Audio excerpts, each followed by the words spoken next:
Most people will never control their emotions. They'll spend their lives reacting instead of responding, chained to every insult, wrecked by every setback, addicted to comfort, and blind to the quiet power of discipline. They think peace comes from having an easy life. But real peace? It comes from strength, and strength begins in the mind. But don't worry, this is about to change your life. Because what you're about to hear isn't just ambient noise. It's 3 hours of pure Stoic wisdom, designed to rewire your thinking while you rest. Marcus Aurelius, Seneca, Epictetus, their words weren't meant for monks on mountaintops. They were forged in the fire of real life, meant to ground soldiers in battle, emperors in chaos, and ordinary people in unbearable pain. Tonight, as you close your eyes, these ancient voices will guide you into a new mental world, one where your emotions work for you, not against you, one where you stop seeking approval and start owning your path, one where pain becomes your teacher and calm becomes your armor. So let go of the day, put the world on mute, and allow these timeless principles to settle into your subconscious. Because when you wake up, you won't just feel rested, you'll feel unshakable. All right, let's get real. Ever notice how some people just love to test your boundaries? They interrupt, make passive-aggressive comments, or act like your time and feelings are optional, and we're supposed to just smile and let it slide? Not today. If you're done putting up with people who don't respect you, this video is for you. Today, I'm breaking down brutally honest, maybe even a little controversial, ways to handle disrespect without losing your cool and without sacrificing your self-respect. So buckle up, because by the end of this, you'll have every tool you need to show people exactly where the line is drawn. Let's dive in. 1. Embrace the silent stare.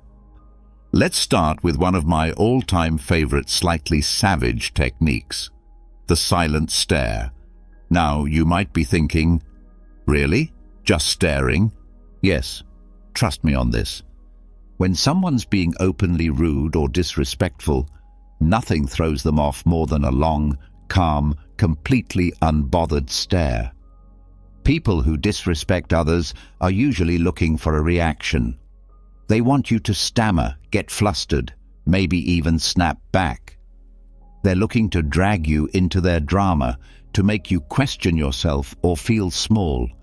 But when you just look at them, no words, no expressions, just steady eye contact, suddenly the power dynamic flips.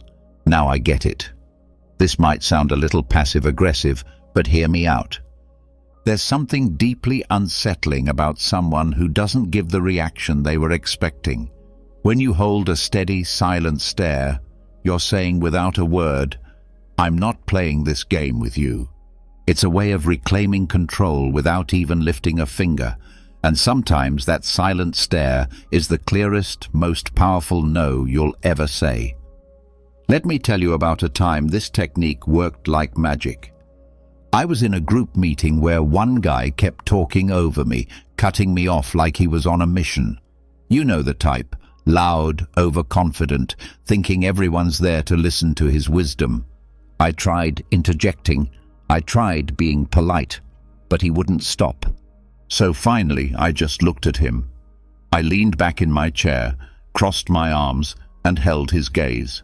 No blinking, no expression, just stared. For 5 solid seconds, I said nothing. You could feel the tension build, and the best part? Everyone else at the table started looking at him too, wondering what he'd do. You know what happened? He got uncomfortable, stumbled over his words, and suddenly looked anywhere but at me. He didn't interrupt me for the rest of the meeting. That silent stare did more than any words could have. And it didn't just stop his behavior in the moment. He actually started treating me with more respect after that. as if he'd finally realized I wasn't someone he could just bulldoze. Sometimes you have to show people who you are without saying a word. Let's dig a little deeper, because this is more than just a power move. When you embrace the silent stare, it's like a reminder to them and to yourself that you don't have to dance to someone else's tune. You don't owe anyone an emotional reaction, and you don't have to prove yourself to people who don't see your worth. This is about reclaiming your space, your peace, and your dignity. Too often, when someone is disrespectful, we feel an urge to defend ourselves, to make our case, or worse, to let it slide because we don't want to create a scene. But the silent stare, it's not about being aggressive. It's about showing that you're grounded, unbothered, and unapologetically in control of your own emotions. It's also about accountability. People who are used to disrespecting others often do it without even thinking. They've never been called out, never faced real consequences for treating others poorly. When you give them that silent, deadpan look, it's like you're holding up a mirror. Suddenly, they're left alone with their own behavior. You're not telling them they're wrong, you're showing them. And most people don't like to see themselves like that. That's why this works. I've noticed that the silent stare tactic does more than just get the other person to back off. It also strengthens your sense of self-worth. When you stand there silent and still, you're reminding yourself that their words or actions can't shake you. I used to be the type who'd nervously laugh off rude comments or try to explain myself when someone questioned my choices. But honestly, that just drained my energy and made me feel worse. Learning to just look at someone, to let that silence fill the room without backing down, was a game changer. It feels like a small act of defiance, a quiet but powerful declaration of self-respect. So if someone's being rude, pushing boundaries, or making you feel less than, try the silent stare. Just look at them. Let them feel the weight of your calm. You'll be surprised at how uncomfortable it makes them and how empowered it makes you feel.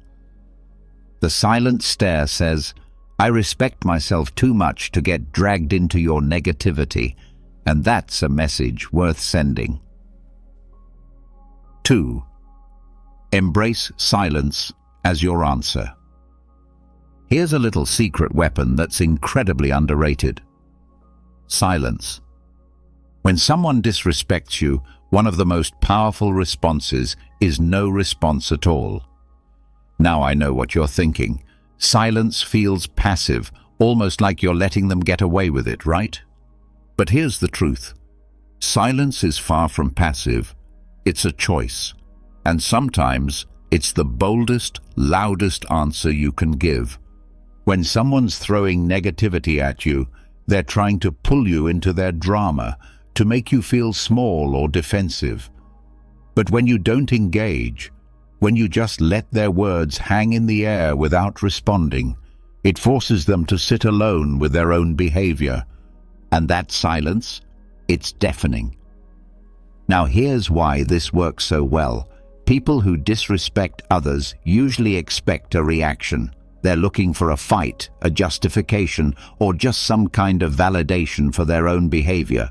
But silence says, "I'm not giving you my energy."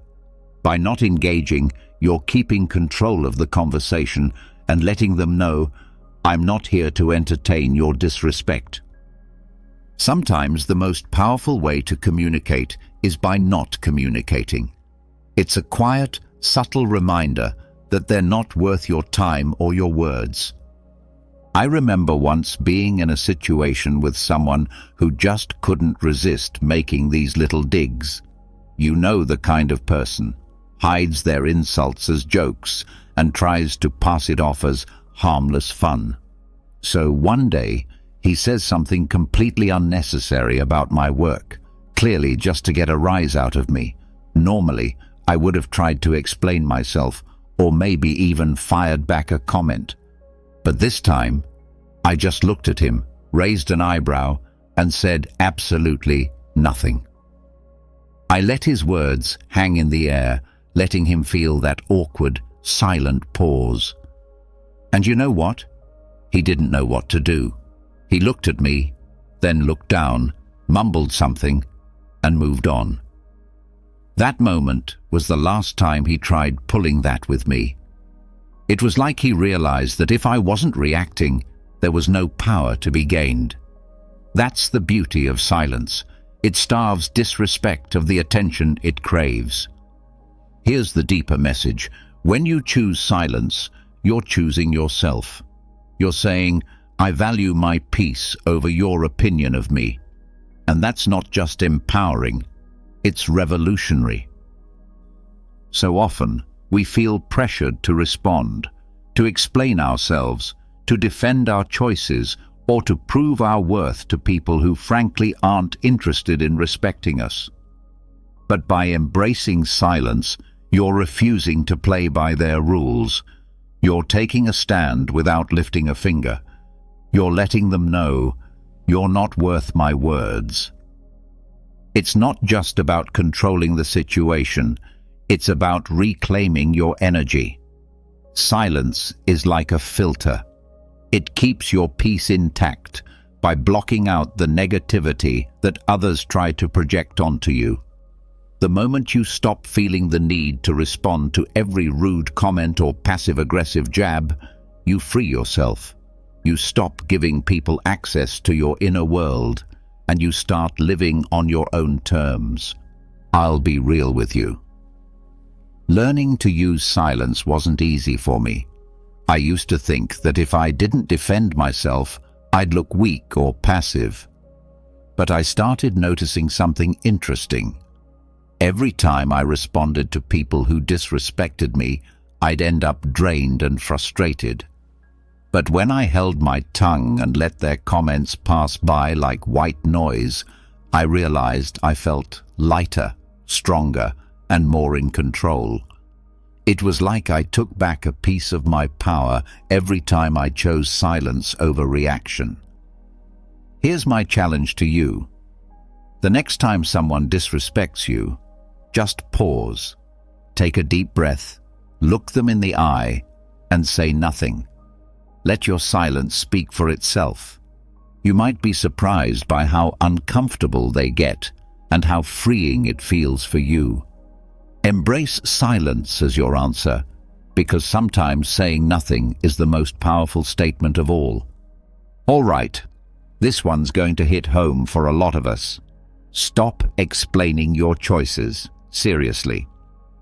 How many times have you made a decision for yourself only for someone to immediately start asking, why?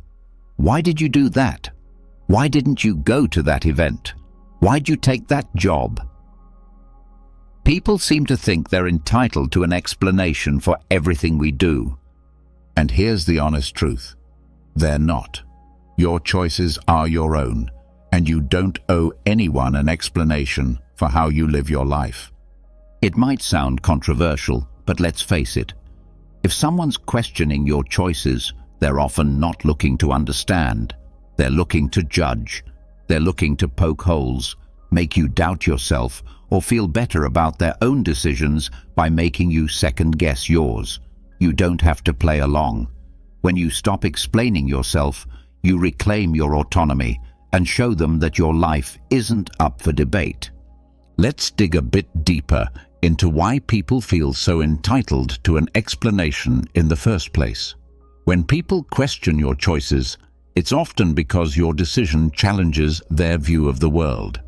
Maybe you're taking a risk they're too scared to take, or maybe you're stepping out of the norm they find so comforting. Your independence or willingness to do things differently can make them uncomfortable, and asking you to explain is their way of trying to fit you back into their comfort zone. But here's the kicker. Just because they're uncomfortable doesn't mean you're responsible for reassuring them. Your life isn't a public service announcement. You don't have to justify your choices to anyone. I remember when I decided to switch careers, moving from a safe job to something I was actually passionate about. But that came with a lot more risk. The moment people found out, it was like I'd announced I was moving to Mars. I kept getting asked, why would you leave a stable job? And how are you going to make it work? At first I'd try to explain, talk about how I wanted something more fulfilling, about how I had a plan. But I quickly realized that no matter what I said, it never felt like enough. The more I explained, the more people questioned me, poking holes and making me feel like I needed to prove myself. Then one day, I decided to try something new. When someone asked, "But why would you leave that job?" I simply replied, "Because I wanted to." No extra details, no breakdown of my strategy, just a simple answer. And let me tell you, it felt amazing. The silence that followed was everything. People didn't know how to respond because I'd taken away their power to question my choices. And you know what? They eventually stopped asking. Here's the real beauty of not explaining yourself. It's freeing. It's you standing in your own truth, knowing that your decisions are enough simply because you've made them. When you stop justifying your actions, you give yourself permission to live authentically, without the weight of other people's expectations. You stop wasting your energy on explanations, and you start pouring it into actually living the life you want. There's a powerful lesson here. Your life doesn't need an audience vote. Not every decision has to be analyzed or approved by others. When you stop explaining yourself, you're letting people know, I'm confident enough in my choices that I don't need your approval. Think about it. When was the last time you saw a truly confident person breaking down their decisions for others? Probably never. Because people who own their lives don't need external validation. They know that the only approval that matters is their own. Look, I've been there. I used to be the person who'd give a full PowerPoint presentation on why I was doing something just to get people on board. But over time, I realized that explaining myself to everyone was only making me second-guess my choices. So I made a pact with myself. If someone asks me about a decision, I'll answer briefly, maybe give a sentence or two. If they push for more, I smile and move on. And you know what? Life got a lot lighter. The more I stopped explaining, the more confident I became in my own decisions. So here's my challenge to you. The next time someone questions your choices, resist the urge to explain. Just say, "Because I wanted to," or "That's what felt right for me." Then let the silence speak. Watch how powerful that simple statement is. You'll feel stronger, more in control, and more at peace with yourself. And the best part, you'll realize that your choices don't need anyone else's stamp of approval. They're valid simply because you made them. Keep your distance. Let's be real. Sometimes the best way to handle people who don't respect you is to just keep your distance. I know it sounds harsh, maybe even a little cold, but here's the hard truth. Not everyone deserves a front row seat in your life, and if someone's consistently disrespecting you, one of the healthiest moves you can make is to give yourself some space from them. This doesn't mean you hate them or that you're being dramatic. It means you respect yourself enough to protect your energy. Keeping your distance isn't about being mean or ignoring people. It's about choosing where and how you spend your time and energy. Imagine your life as a limited access club. Not everyone gets a VIP pass. If someone's constantly crossing your boundaries, making you feel small, or just radiating negativity, why on earth would you keep them close? It's okay to step back. In fact, it's crucial. Distance can give you the clarity to see things as they really are, free from the fog of emotional manipulation or guilt. Think about it. When you keep people who disrespect you close, It's like inviting them to a mental and emotional buffet where they take, criticize, and judge as much as they want. And then we wonder why we feel drained, anxious, or frustrated. Giving yourself space from these people is an act of self-preservation. It's about protecting your mental health, preserving your peace, and making room for people who actually respect and uplift you. Letting go of the guilt around distancing yourself can be liberating. You're not obligated to keep disrespectful people in your orbit. I'll share a little story. I once had a friend who would always find a way to make snide comments about every choice I made, my career, my relationships, even my taste in music. At first I thought, well, that's just how they are. Maybe I'm overreacting. So I kept them around, kept trying to brush it off, thinking it wasn't that big of a deal. But over time, those little jabs started getting under my skin. I realized I was walking on eggshells, always bracing myself for the next criticism or the next joke that felt more like a punch. One day, I decided to try a different approach. I didn't make a big announcement or call them out. I just started limiting my time with them. Instead of seeing them every week, I'd see them maybe once a month. And guess what? I felt lighter. I felt freer. And in that space, I realized just how toxic that friendship had become.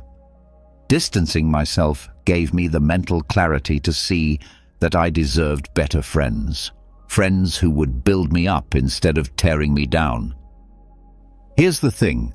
Some people are going to tell you that keeping your distance is selfish.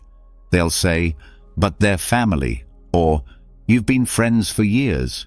It can feel uncomfortable, maybe even a little taboo, to admit that someone you know well just isn't good for you. Society tells us to be loyal, forgiving, and nice, but at what cost? Here's a little secret. Protecting your peace isn't selfish, it's necessary. You're not here to be anyone's emotional punching bag or their constant source of validation. Sometimes the best way to show someone you've had enough is by simply stepping back. Here's where it gets deep. Keeping your distance is a powerful reminder that you are your own priority. You don't have to play the role someone else has assigned to you. You don't owe anyone access to your mind, your time, or your emotions. When you put a little space between yourself and disrespectful people, you're making a statement. Your well-being comes first, and that's not just self-care, it's self-respect. Distance also gives you the chance to focus on the relationships that matter, the ones that genuinely uplift you. Think about it. The more time you spend around people who respect you, the more confident and fulfilled you feel. The less time you spend around those who tear you down, the less room they have to impact your thoughts, your mood, and your life. I used to feel so guilty about distancing myself from people, even if they weren't treating me well. I'd think, what if they think I don't care? Or maybe I'm overreacting. But over time, I learned that distancing myself wasn't just about removing negativity, it was about creating space for growth. When I started giving myself permission to distance from disrespectful people, I felt a new kind of freedom. I had more energy, more peace, and a clearer vision of who I wanted in my life. So, here's my challenge to you. Think about the people in your life who constantly disrespect you, who make you feel small or drained. Then ask yourself, do they really deserve this much access to me? Hold your head high. All right, let's talk about an old-school classic that never goes out of style. Holding your head high. Now, I know this might sound like generic advice, but trust me, this one is pure gold when dealing with people who don't respect you. Here's the thing. When someone is disrespectful, they're banking on making you feel small. They want you to doubt yourself, to lower your eyes, to shrink into yourself. But when you stand tall and hold your head high, you're saying, without a word, I know exactly who I am, and nothing you say or do will make me feel less. Here's what's powerful about this. Confidence makes people uncomfortable, especially people who disrespect others. Why? Because they rely on the idea that their words or actions have the power to influence you, to control you in some way. When you refuse to let their disrespect touch you, when you literally stand taller and hold your head up high, you're showing them that they don't have the power to bring you down. You're unbreakable, and people who thrive on disrespect don't know what to do with that. It throws them off balance. It makes them question their power, not yours. I remember being in a situation with someone who just couldn't resist throwing little insults my way every time we met. You know the type. Always a smirk, always a joke that feels more like an attack. I used to try and brush it off, but honestly, it got to me. I found myself starting to dread being around them, feeling like I had to defend myself every time. But then, one day, I decided I was done feeling small. I showed up, shoulders back, head high, and every time they made one of their little comments, I just looked them in the eye, smiled, and carried on like nothing had happened. And you know what happened? They actually started backing off. It's like they could sense that their comments weren't reaching me anymore, that I was too far above that nonsense. And suddenly, their power faded. There's something magnetic about holding your head high. It's like a silent force field that says, I'm untouchable. Now, here's where it gets a little spicy. People who don't respect you often hate seeing you confident. It messes with their worldview. They want to believe they're above you, that they've got something on you. And when you walk around confidently, it disrupts that narrative. To them, it's almost offensive. Society doesn't always know what to do with people who are unapologetically sure of themselves, especially when they refuse to let others' negativity define them. And let's be real, that can make you a bit of a target. But here's the thing, holding your head high isn't about them, it's about you. It's about living as if you're fully aware of your worth, as if you've got nothing to prove. That can feel like a radical act of self-respect. When you hold your head high, you're making a statement about your self-worth. You're declaring that, no matter what, you see yourself as valuable, deserving of respect, and inherently enough. Here's the deeper message. Self-worth isn't something you earn from others. It's something you claim for yourself. No matter what others think or say, you walk through life as if you already have everything you need within you. And guess what? You do. Holding your head high is a constant reminder that you're the main character in your own story. No one else's opinion has the right to make you feel less. The beauty of it? The more you practice this, the less others' disrespect will even register. You'll be too busy living in your own lane, too secure in who you are, to be bothered by anyone else's attempts to knock you down.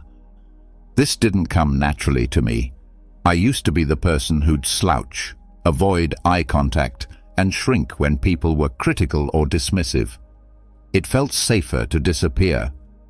But over time, I noticed that every time I held my head high, every time I refused to let someone's negativity seep into my spirit, I felt stronger. It was like I was reminding myself over and over that I didn't need anyone's approval to feel worthy. I could simply stand tall in who I was. Holding your head high isn't just about physical posture, it's about mental posture too. Walk into every room like you belong there. Don't shrink yourself to fit someone else's idea of who you should be. If someone makes a snarky comment, let it roll off you. They're not seeing the real you, they're projecting their own insecurities. So why let it bother you? Here's my challenge to you. Next time you feel disrespected, whether it's a subtle dig or a full-on insult, don't react. Instead, Take a deep breath, pull your shoulders back, and keep your head high. Look them straight in the eye, as if to say, "I see you, but I'm above this." You'll feel a rush of confidence, a sense of peace that comes from knowing their words hold no power over you. Holding your head high is more than just good posture. It's a powerful, silent statement of your self-respect. It says, "I know who I am, I value who I am, and nothing you say can change that." Because at the end of the day, respect starts with you. The more you respect yourself, the less room there is for anyone else's disrespect to stick. Stand tall, own your worth, and remember, you're worth every bit of that confidence. Life's too short to spend it bending over backwards for people who can't see your value. You don't need anyone's permission to stand tall, protect your peace, and live life on your terms. People will try to bring you down, test your boundaries, and question your choices. That's just the world we live in. But here's the thing. You get to decide what energy you let in. You set the standard for how you're treated. The best part?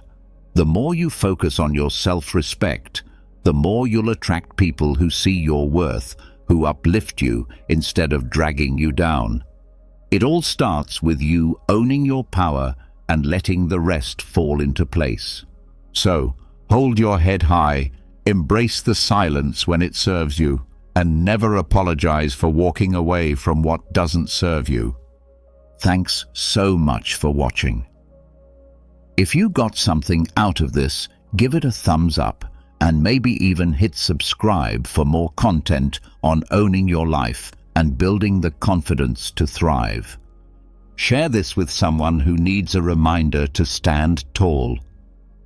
And hey, drop a comment below if you've got a story about handling disrespect or setting boundaries.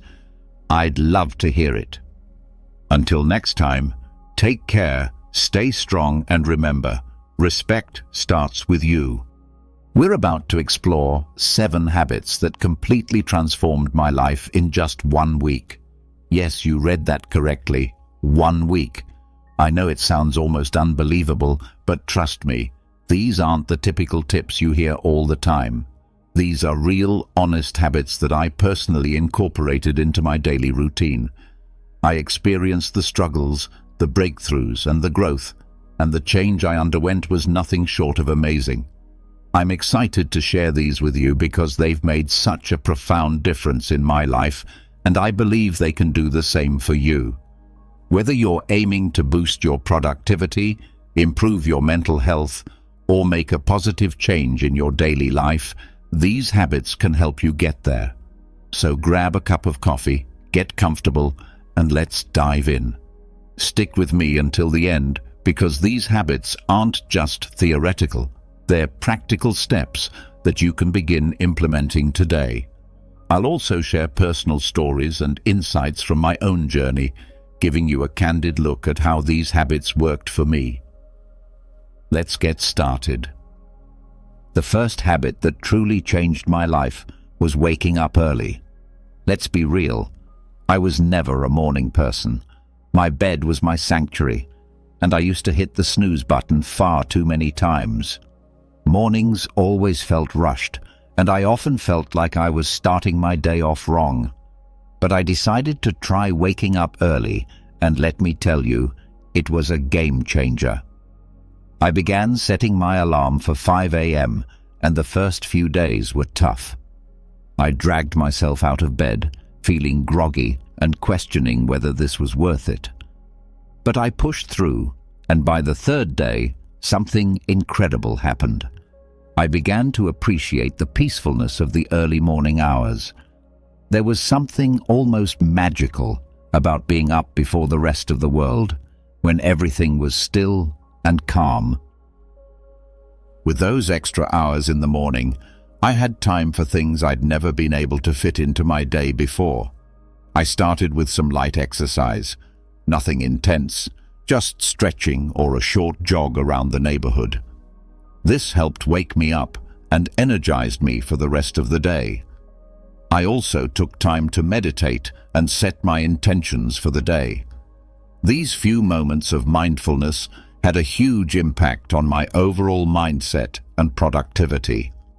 An unexpected benefit of waking up early was that I no longer felt rushed.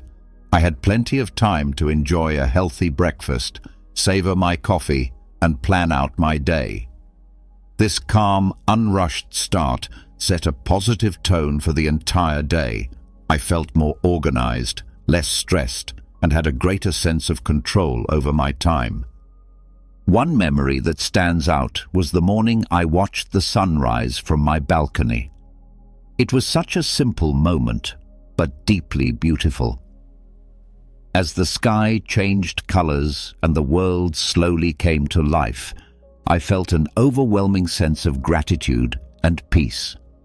It was in that moment that I truly understood the power of waking up early. I encourage you to give it a try, even if it's just for a week. Start by waking up just 15 minutes earlier than usual and gradually increase that time. You might be surprised by how much of a positive impact it can have on your life. It's not just about gaining extra hours in the day, it's about using those hours to create a more mindful, intentional, and fulfilling start to your day.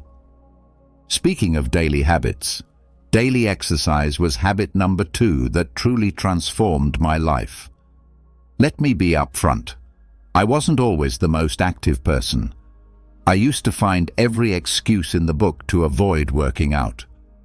I'm too tired, I don't have time, or I'll start tomorrow. Sound familiar? But one day, I decided that enough was enough. I made a commitment to move my body every single day for a week, and the results were incredible. I started small, just 20 minutes a day, mixing up yoga, jogging, and strength training. I wanted to keep things interesting so I wouldn't get bored and quit halfway through. The first few days were tough.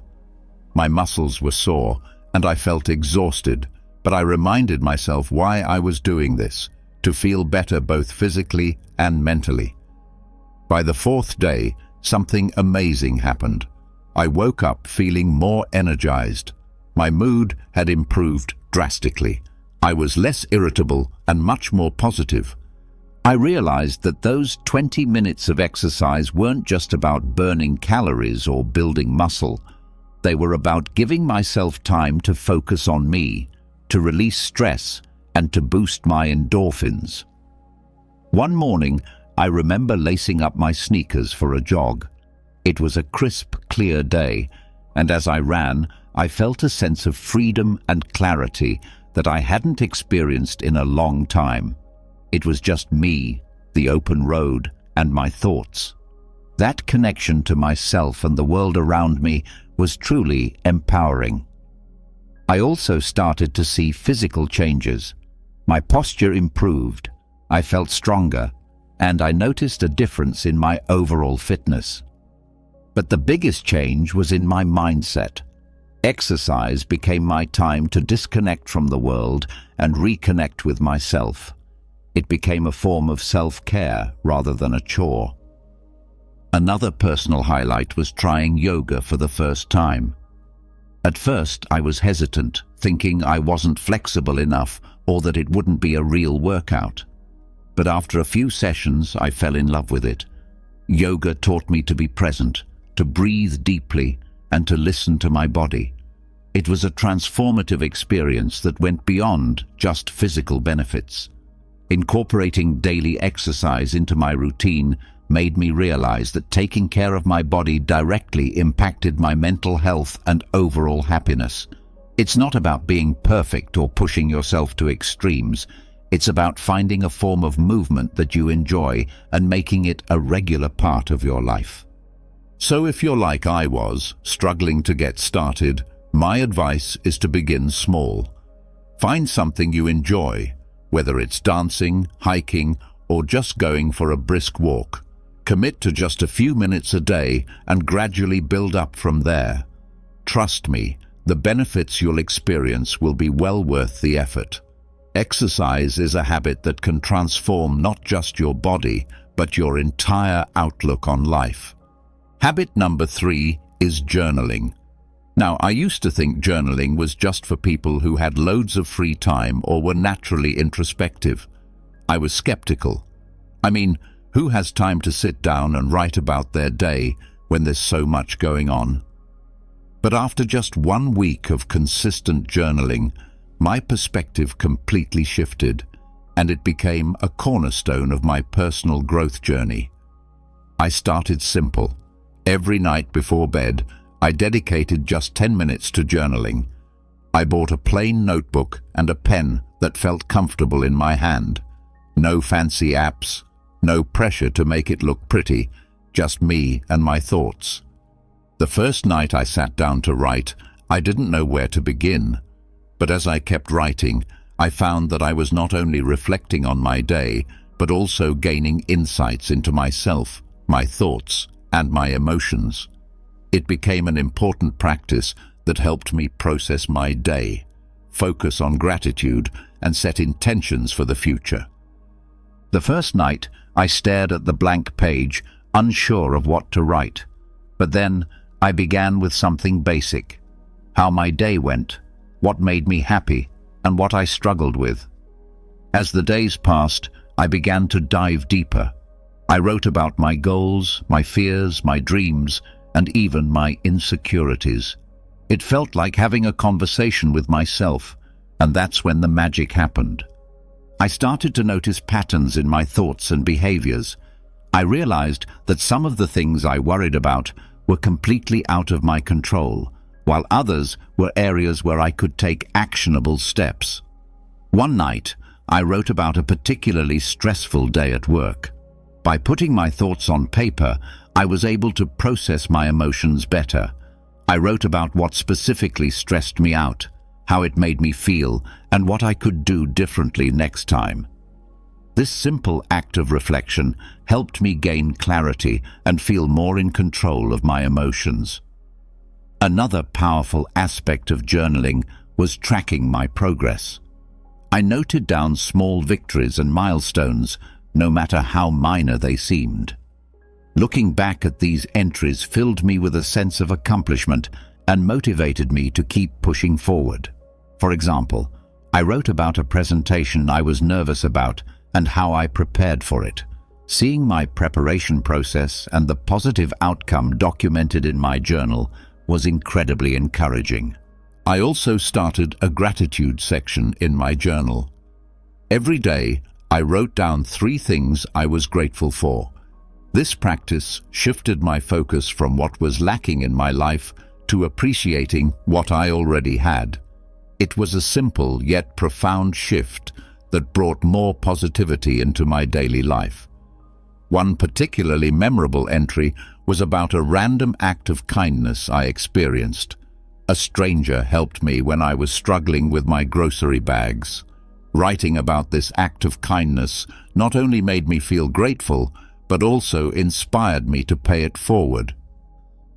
Through journaling, I discovered a lot about myself, my desires, my fears, my strengths, and my weaknesses. It became a form of therapy, a way to untangle the complex web of thoughts and emotions that we all carry around. It provided a safe space where I could be completely honest with myself without fear of judgment. If you've never tried journaling, I highly encourage you to start. Don't worry about writing perfectly or having profound thoughts. Just write whatever comes to mind. It could be a stream of consciousness, a recap of your day, or reflections on a specific event. Give yourself the freedom to express whatever you're feeling. You might be surprised at how much clarity and peace it brings into your life. Remember, it's not about what you write, it's about the process of writing itself. Next up, mindful eating. This was a big one for me because, like many people, I used to eat on the go, barely paying attention to what or how much I was consuming. My meals were often rushed and distracted, eaten while scrolling through my phone or working on my laptop. I didn't realize how much this was affecting my overall well-being until I decided to give mindful eating a try for 1 week. Mindful eating is all about paying full attention to the experience of eating and drinking, both inside and outside the body. It's about savoring each bite, noticing the flavors, textures, and even the sounds of your food. So, I made a commitment to eat all my meals mindfully. I started by setting the scene for my meals. I cleared my dining table, set a nice place for myself, and removed any distractions. No phone, no TV, no laptop. At first, it felt a bit strange to sit quietly with my meal, but it quickly became a calming ritual. I began each meal with a few deep breaths to center myself and bring my focus to the present moment. One of the first things I noticed was how much more I enjoyed my food. I took the time to really taste and appreciate each bite. Foods I had eaten hundreds of times before suddenly had new, delightful flavors and textures that I had never really noticed. For example, the crunch of fresh vegetables and the sweetness of ripe fruit became much more pronounced. It was like experiencing food in high definition. Another major change was how much more satisfied I felt after meals. By eating slowly and mindfully, I gave my body time to signal when it was full. This was a big shift for me, as I used to eat quickly and often ended up overeating. By paying attention to my hunger and fullness cues, I found that I naturally ate less and felt more satisfied. One memorable experience was with a simple bowl of oatmeal. Normally, I would wolf it down without a second thought, but this time I took it slow, savoring the creamy texture and the subtle sweetness of the honey I drizzled on top. It became a moment of gratitude and mindfulness that set a positive tone for the rest of my day. I also started to notice how different foods made me feel. Heavier processed foods left me feeling sluggish and bloated, while fresh whole foods made me feel energized and light. This awareness led me to make healthier choices naturally, without feeling deprived or restricted. Another aspect of mindful eating is being aware of the emotional connections we have with food. I started to recognize when I was eating out of boredom, stress, or emotional comfort, rather than true hunger. This awareness was powerful. Instead of mindlessly snacking, I could address the underlying emotion. Maybe I needed a break, some relaxation, or a chat with a friend, rather than a bag of chips. There was one particular evening when I had a craving for something sweet after dinner. Instead of automatically reaching for dessert, I paused and asked myself if I was truly hungry or just seeking a reward after a long day. I realized I wasn't actually hungry and opted for a warm cup of herbal tea instead. It was a small victory that highlighted how powerful mindful eating can be. Incorporating mindful eating into my life was a transformative experience. It helped me develop a healthier relationship with food, improved my digestion, and even enhanced my overall sense of well-being. It's a habit I've continued beyond that initial week, and I can't recommend it enough. If you're interested in trying mindful eating, start with just one meal a day. Sit down without distractions, take a few deep breaths, and savor each bite. Pay attention to the flavors, textures, and how the food makes you feel. You might be surprised at how this simple practice can change your entire eating experience. It's a wonderful way to reconnect with your body and truly appreciate the nourishment that food provides. Now, habit 5, limiting screen time. This one was particularly challenging for me, and I suspect it might be for many of you as well. We live in a digital world, and it's so easy to get sucked into endless hours of scrolling through social media binge-watching shows, or checking emails. I realized that all the screen time was taking a toll on my mental health, productivity, and even my sleep. So, I decided to set some boundaries and see what happened.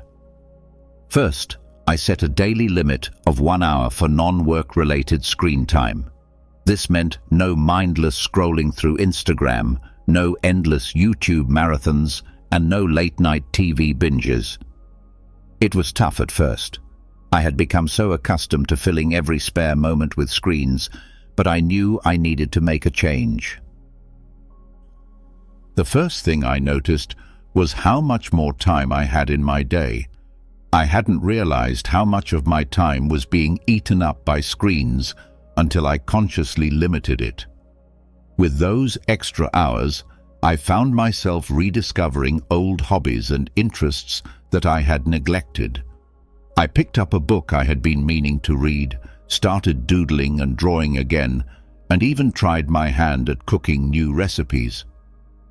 One evening, instead of watching TV after dinner, I decided to take a walk in the park.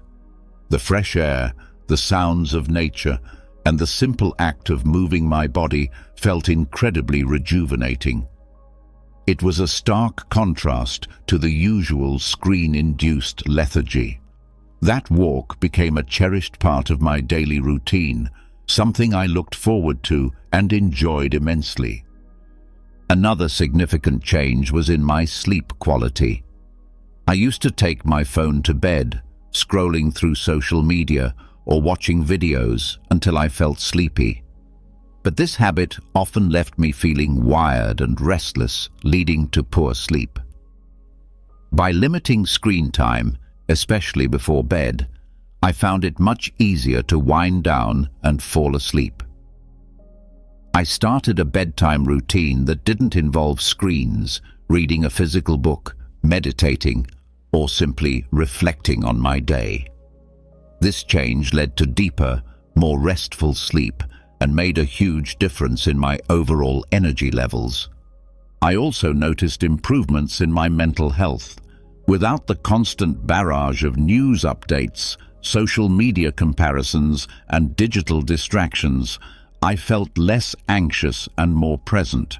I was more focused during conversations, more attentive to the people around me, and more engaged in my daily activities. It was like a fog had lifted, allowing me to see and experience life more clearly. One particularly memorable day was when I spent an entire afternoon at a local cafe with just a notebook and a pen. I wrote down my thoughts, planned some goals, and even sketched a bit. It was such a peaceful and productive time, free from digital interruptions. I felt more connected to myself and my surroundings in a way that screens had never allowed. Of course, there were moments of temptation and slips along the way, but each time I noticed myself reaching for my phone out of habit, I gently reminded myself of the benefits I was experiencing and redirected my focus to something more fulfilling. Limiting screen time isn't about completely eliminating technology from your life. It's about creating a healthier balance and being more intentional with your time. If you're feeling overwhelmed or disconnected, I encourage you to try setting some screen time boundaries. Start small, maybe with an hour less each day, and gradually increase it. Use that extra time to reconnect with yourself, your loved ones, and the world around you. You might be surprised at how much richer and more fulfilling life can be when you step away from the screens and engage more with the real world. All right, everyone, that wraps up our journey through the 7 habits that dramatically changed my life in just 1 week. It's been an incredible experience, not just implementing these habits, but also sharing them with you. Each of these habits has the power to bring about significant positive changes, and I truly believe that if they worked for me, they can work for anyone. If any of these habits have inspired you, I encourage you to try them out for yourself. Start small, maybe with just 1 habit. and see how it feels. Adjust according to what suits your lifestyle and needs. Remember, the goal isn't perfection. It's progress. It's about making small, manageable changes that, over time, lead to substantial transformations. I'd love to hear about your experiences, so please drop a comment below sharing which habit you're thinking of adopting or any questions you might have about getting started. Your feedback and stories are what make this community so amazing and supportive. And if you found this video helpful, don't forget to like, subscribe, and hit the notification bell so you won't miss any of our future content. We have lots more insights and tips coming your way that you won't want to miss. Sharing this video with friends or family who might benefit from these habits could also make a huge difference in their lives. Thank you so much for watching, and remember, small changes lead to big results. Let's keep growing, keep evolving, and turn our everyday routines into powerful moments of self-improvement. See you in the next video. Stay awesome, everyone. Did you know that the secret to transforming your life's biggest challenges into your greatest opportunities might have been discovered over 2,000 years ago? Imagine facing life's storms with a calm so powerful nothing could shake your inner peace. Sounds like a superpower, right? Well, it's not just a fantasy. This ancient superpower, it's an age-old philosophy that's as practical today as it was in the bustling markets and marble halls of ancient Rome and Greece. Stoicism teaches us that while we can't control every aspect of our lives, we have absolute power over how we choose to react. And in today's world, where uncertainty seems to be the only certainty, these teachings could be the anchor we've all been searching for. What if I told you that Stoicism is more about action than thought?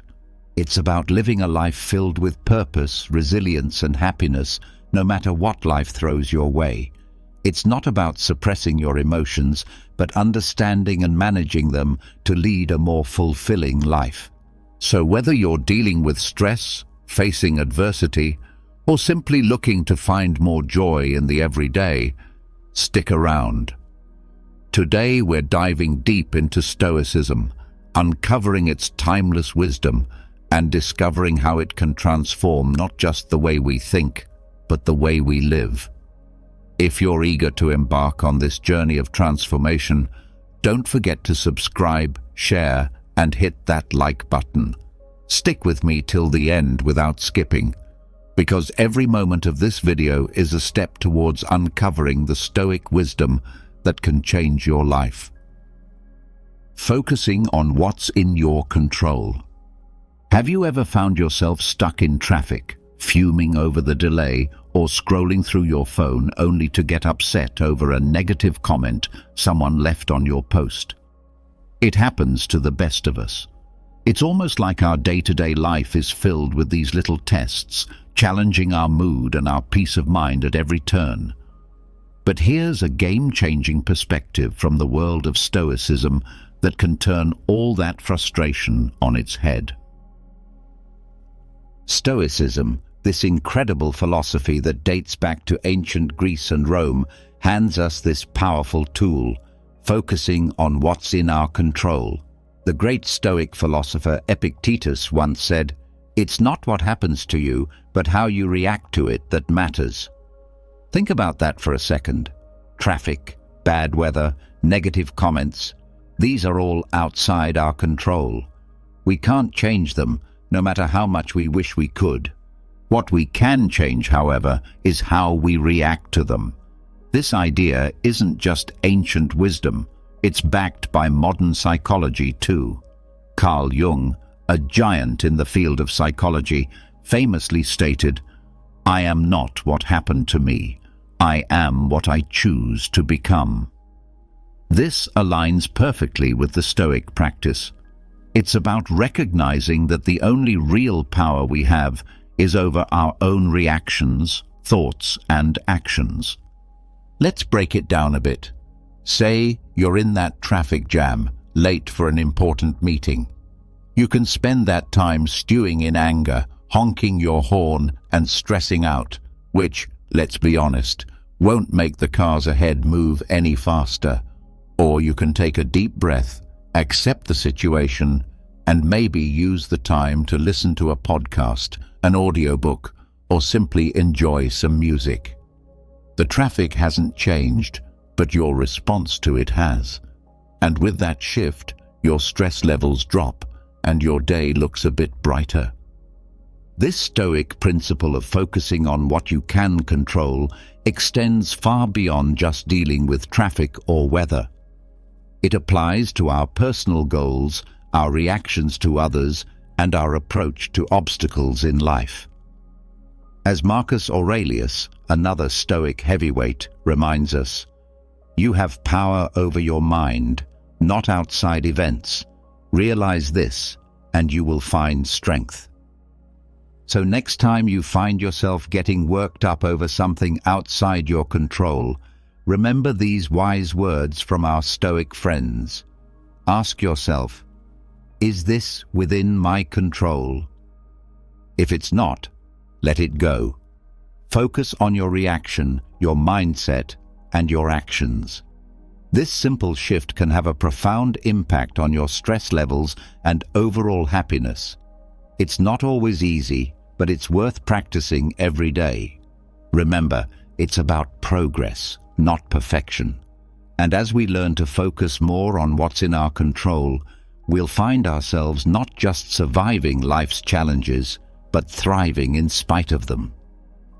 Stoicism teaches us the art of embracing obstacles as opportunities. It sounds counterintuitive, right? Most of us are programmed to view obstacles as just that, barriers to our success and happiness. But Stoics like Marcus Aurelius, Seneca, and Epictetus flip this narrative on its head. Embracing obstacles as opportunities. They tell us when life throws you a curveball, instead of asking, why me? Ask, what can I learn? This is a game changer. Marcus Aurelius, the Roman emperor and a Stoic philosopher, penned in his personal writings, "The impediment to action advances action. What stands in the way becomes the way." What he means here is that every obstacle, no matter how daunting, not only tests our resilience, but also teaches us valuable lessons. It's about finding the silver lining in tough situations and using it to fuel our growth.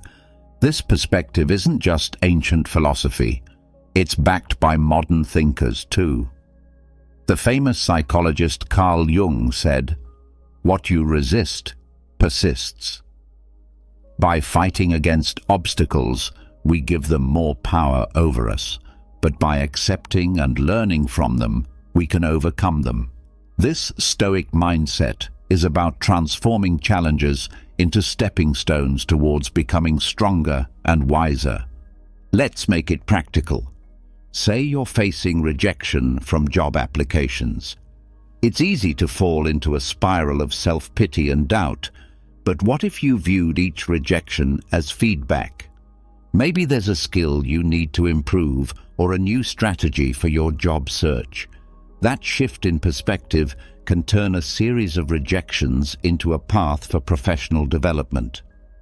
Another example is personal conflicts. They're uncomfortable and stressful, but they also offer a chance to practice patience, empathy, and communication skills. Every disagreement is an opportunity to understand different viewpoints and to refine our conflict resolution abilities. The essence of embracing obstacles as opportunities lies in asking ourselves, what can this situation teach me? Instead of being passive victims of circumstance, we become active learners and problem solvers. This doesn't mean that facing obstacles becomes easy, but it does mean that we approach them with a mindset geared towards growth and learning. Epictetus once said, "It's not what happens to you, but how you react to it that matters." This is the heart of Stoicism. It's about seeing beyond the immediate pain or frustration of an obstacle and finding the lessons and opportunities it presents. So when you're faced with a challenge, big or small, try to pause and reframe it. Ask yourself what you can learn from the situation and how it can make you stronger and wiser. Remember, obstacles aren't just hurdles to overcome, they're opportunities to grow. By adopting this Stoic mindset, we can navigate life's ups and downs with more grace, resilience, and wisdom. It's something we hear about all the time, right? Live in the now. But what does that really mean? And why is it so important? Living in the present moment is about fully embracing and experiencing where you are at this very second, not letting your mind wander off to the worries of tomorrow or the regrets of yesterday. It's about realizing that life, with all its beauty, challenges, and surprises, happens in the now. This concept isn't new. It's been a cornerstone of Stoic philosophy, echoed by great minds like Marcus Aurelius, Seneca, and Epictetus. And it's been reiterated by modern psychologists and thinkers. Let's start with the Stoics. Marcus Aurelius once said, "Do not dwell in the past. Do not dream of the future." Living in the present moment. Concentrate the mind on the present moment. He understood that the power of living in the present lies in its ability to ground us, to clear our minds of distractions, and to allow us to appreciate the richness of life as it unfolds. But why is it so hard to stay present? Our minds are often cluttered with thoughts, worries about what's next, or replaying things that have already happened. This constant mental noise pulls us away from the beauty and potential of the here and now. As the famous psychologist Carl Jung put it, the least of things with a meaning is worth more in life than the greatest of things without it. Living in the present moment gives meaning to the small, everyday experiences, enriching our lives beyond measure. Aristotle talked about the importance of being mindful of the present to achieve eudaimonia, a state of being happy, healthy, and prosperous. He believed that by focusing on the here and now, we could live a virtuous life, making the most of our human experience. So how can we practice living in the present? It starts with mindfulness, the art of paying attention to the present moment without judgment.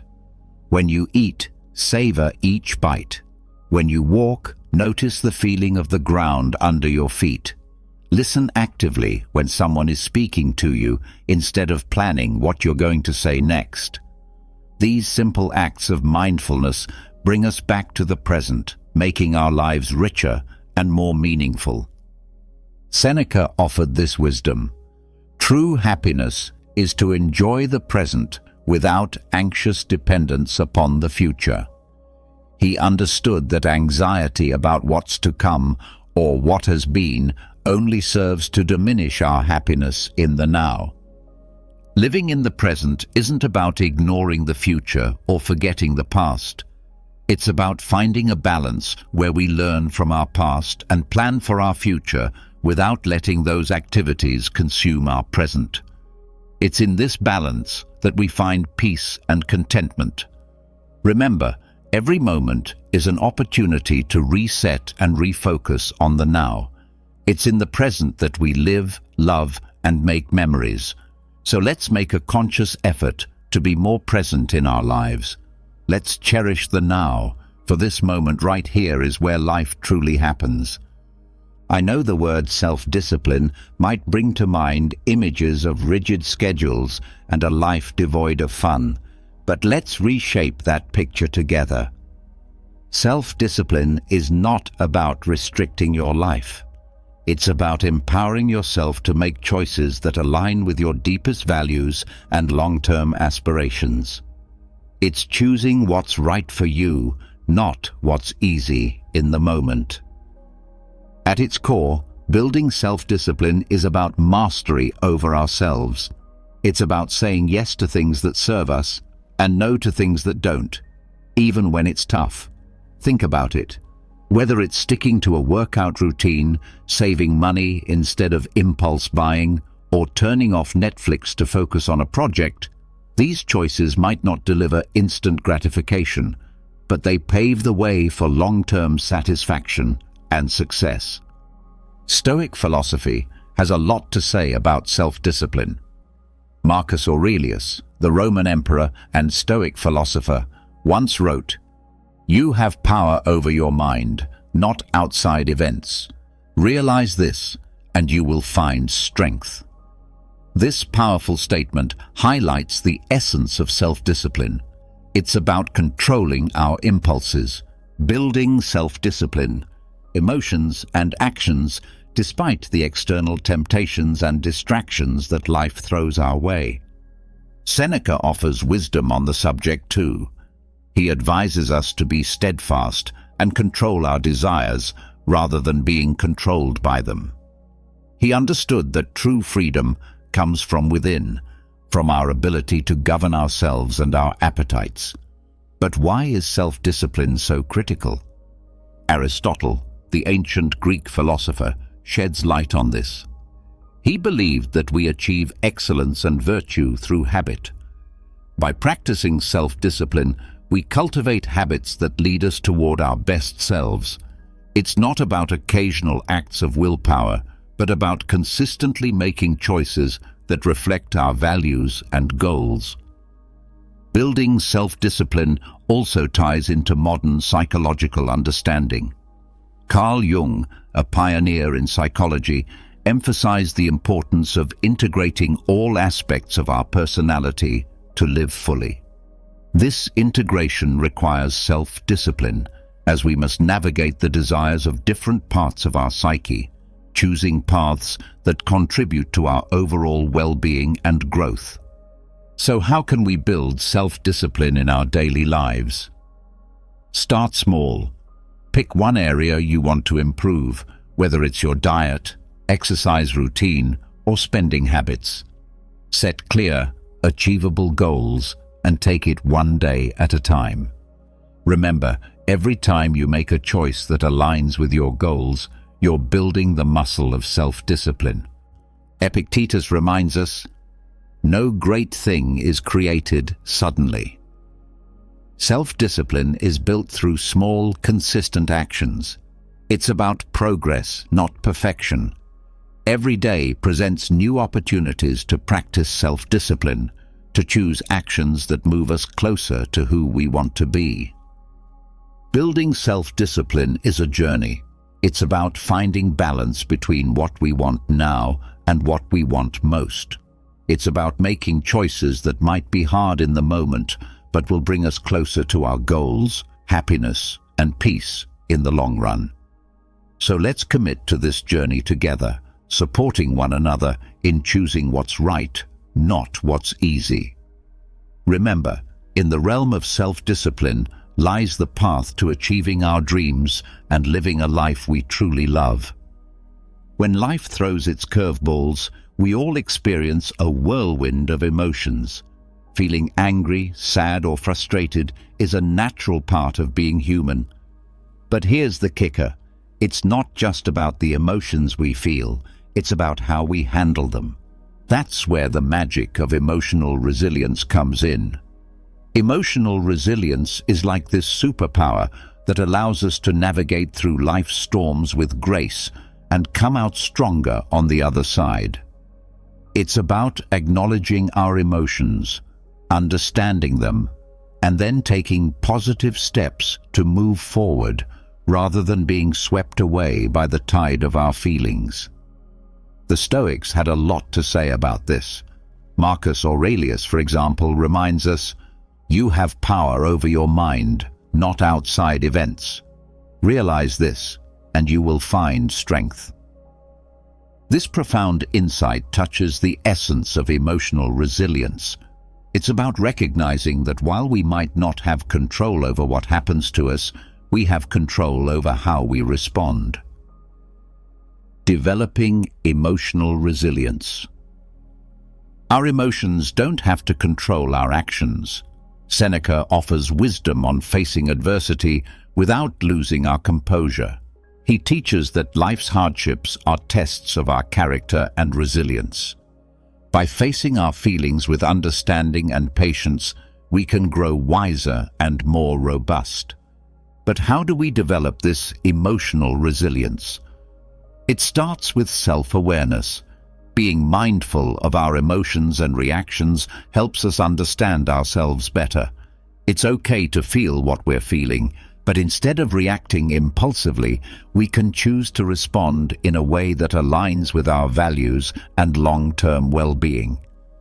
Aristotle spoke about the golden mean, finding the balance between excess and deficiency. This concept applies beautifully to emotional resilience. It's about finding a balanced response to our emotions, not suppressing them or letting them overpower us. Carl Jung, a pioneer in psychology, emphasized the importance of integrating all aspects of our psyche to achieve wholeness. Part of this process involves confronting our emotions, understanding them, and learning from them. This is at the heart of developing emotional resilience. So what can you do when you're in the grip of strong emotions?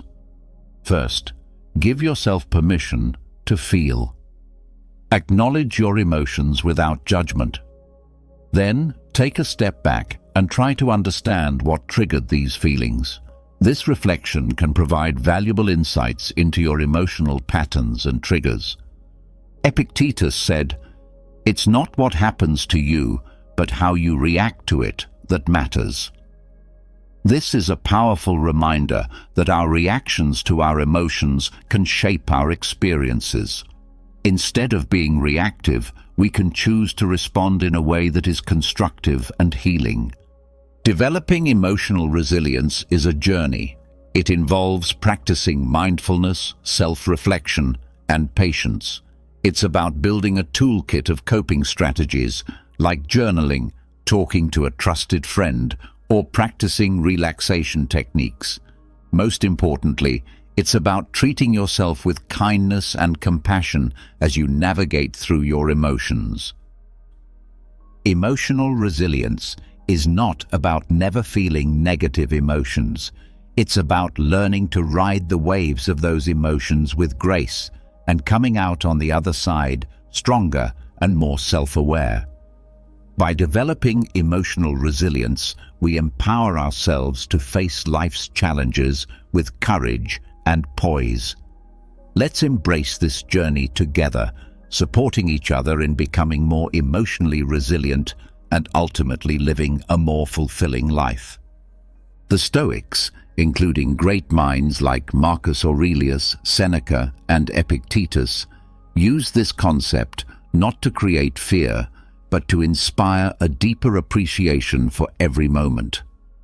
They believed that by keeping the inevitability of death in mind, we would live more fully, consciously, and with gratitude for the present. Marcus Aurelius, in his Meditations, often reflected on the transience of life, encouraging us to live in a way that's true to our values and to make the most of the time we're given. You could leave life right now. Let that determine what you do and say and think, he wrote. This isn't about being morose. It's a call to action, a reminder to focus on what truly matters. Memento mori, remember you will die. To let go of petty concerns and to live with purpose and integrity. Seneca too spoke about the shortness of life, urging us not to waste time on trivialities, but to focus on creating a meaningful existence. He believed that being mindful of death encourages us to live more wisely and to cherish our relationships and experiences. Epictetus emphasized the importance of focusing on the present and making the best use of our time. By remembering that we won't live forever, we're more likely to live ethically and to appreciate the beauty and richness of life. But how can we incorporate memento mori into our own lives without it feeling like a dark cloud over our heads? It starts with shifting our perspective. Instead of seeing the awareness of death as something fearful, we can view it as a powerful motivator to live our lives to the fullest. It's about embracing the present, not postponing our dreams or happiness for some undefined future that's not guaranteed. Think about the things you've been putting off.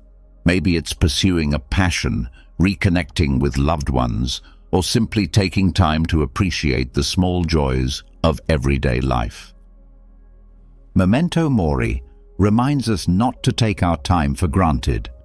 It encourages us to live more authentically, to say what we mean, to love openly, and to be present in our lives. This concept also teaches us to appreciate the impermanence of life, which in turn deepens our gratitude for the moments we have. When we remember that our time is limited, we're more likely to cherish our experiences, to live more mindfully, and to express our gratitude for the people and moments that enrich our lives.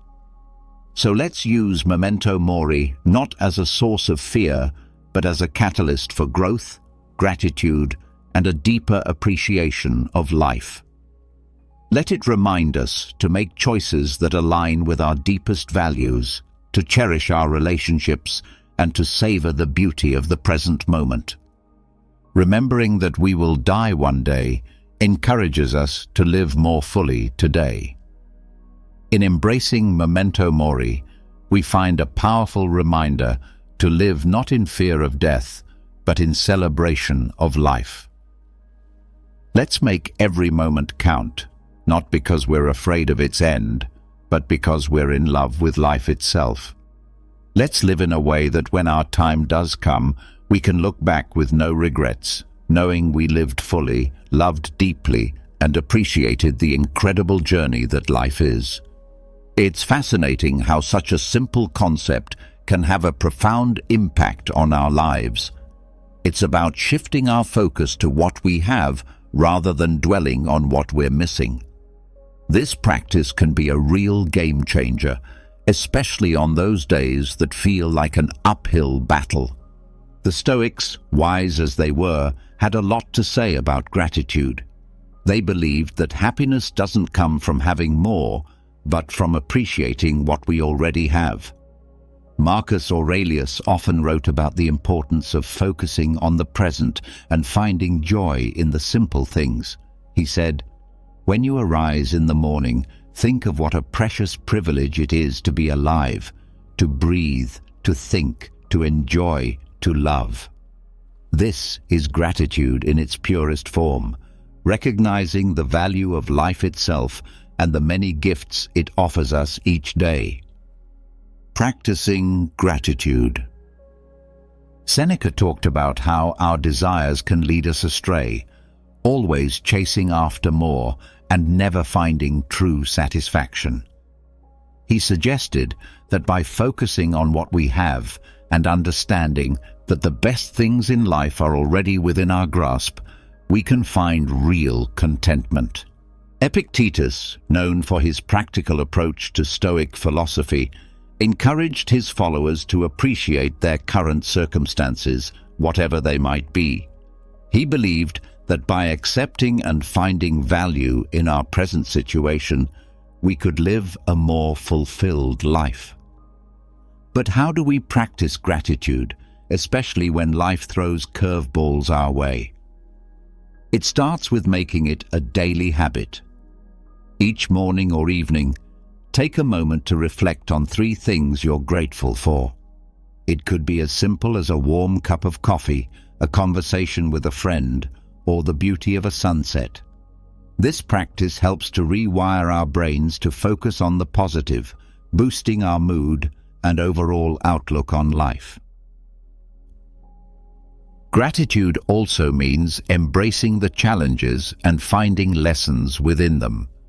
Instead of asking, "Why is this happening to me?" we can ask, "What can I learn from this?" This shift in perspective can help us appreciate our experiences both good and bad, as valuable steps on our journey. Moreover, practicing gratitude helps us build stronger connections with others. By expressing appreciation for the people in our lives, we not only brighten their day, but also strengthen our relationships. A simple thank you can go a long way in showing someone that they're valued and loved. Aristotle spoke about the importance of recognizing the good in our lives and striving for a virtuous life. He believed that gratitude was a key part of achieving eudaimonia, or true happiness, as it allows us to appreciate the goodness around us and within ourselves. Even modern psychology supports the benefits of gratitude. Studies have shown that people who practice gratitude regularly experience less anxiety, sleep better, and have a more positive outlook on life. It's like Carl Jung said, the word happiness would lose its meaning if it were not balanced by sadness.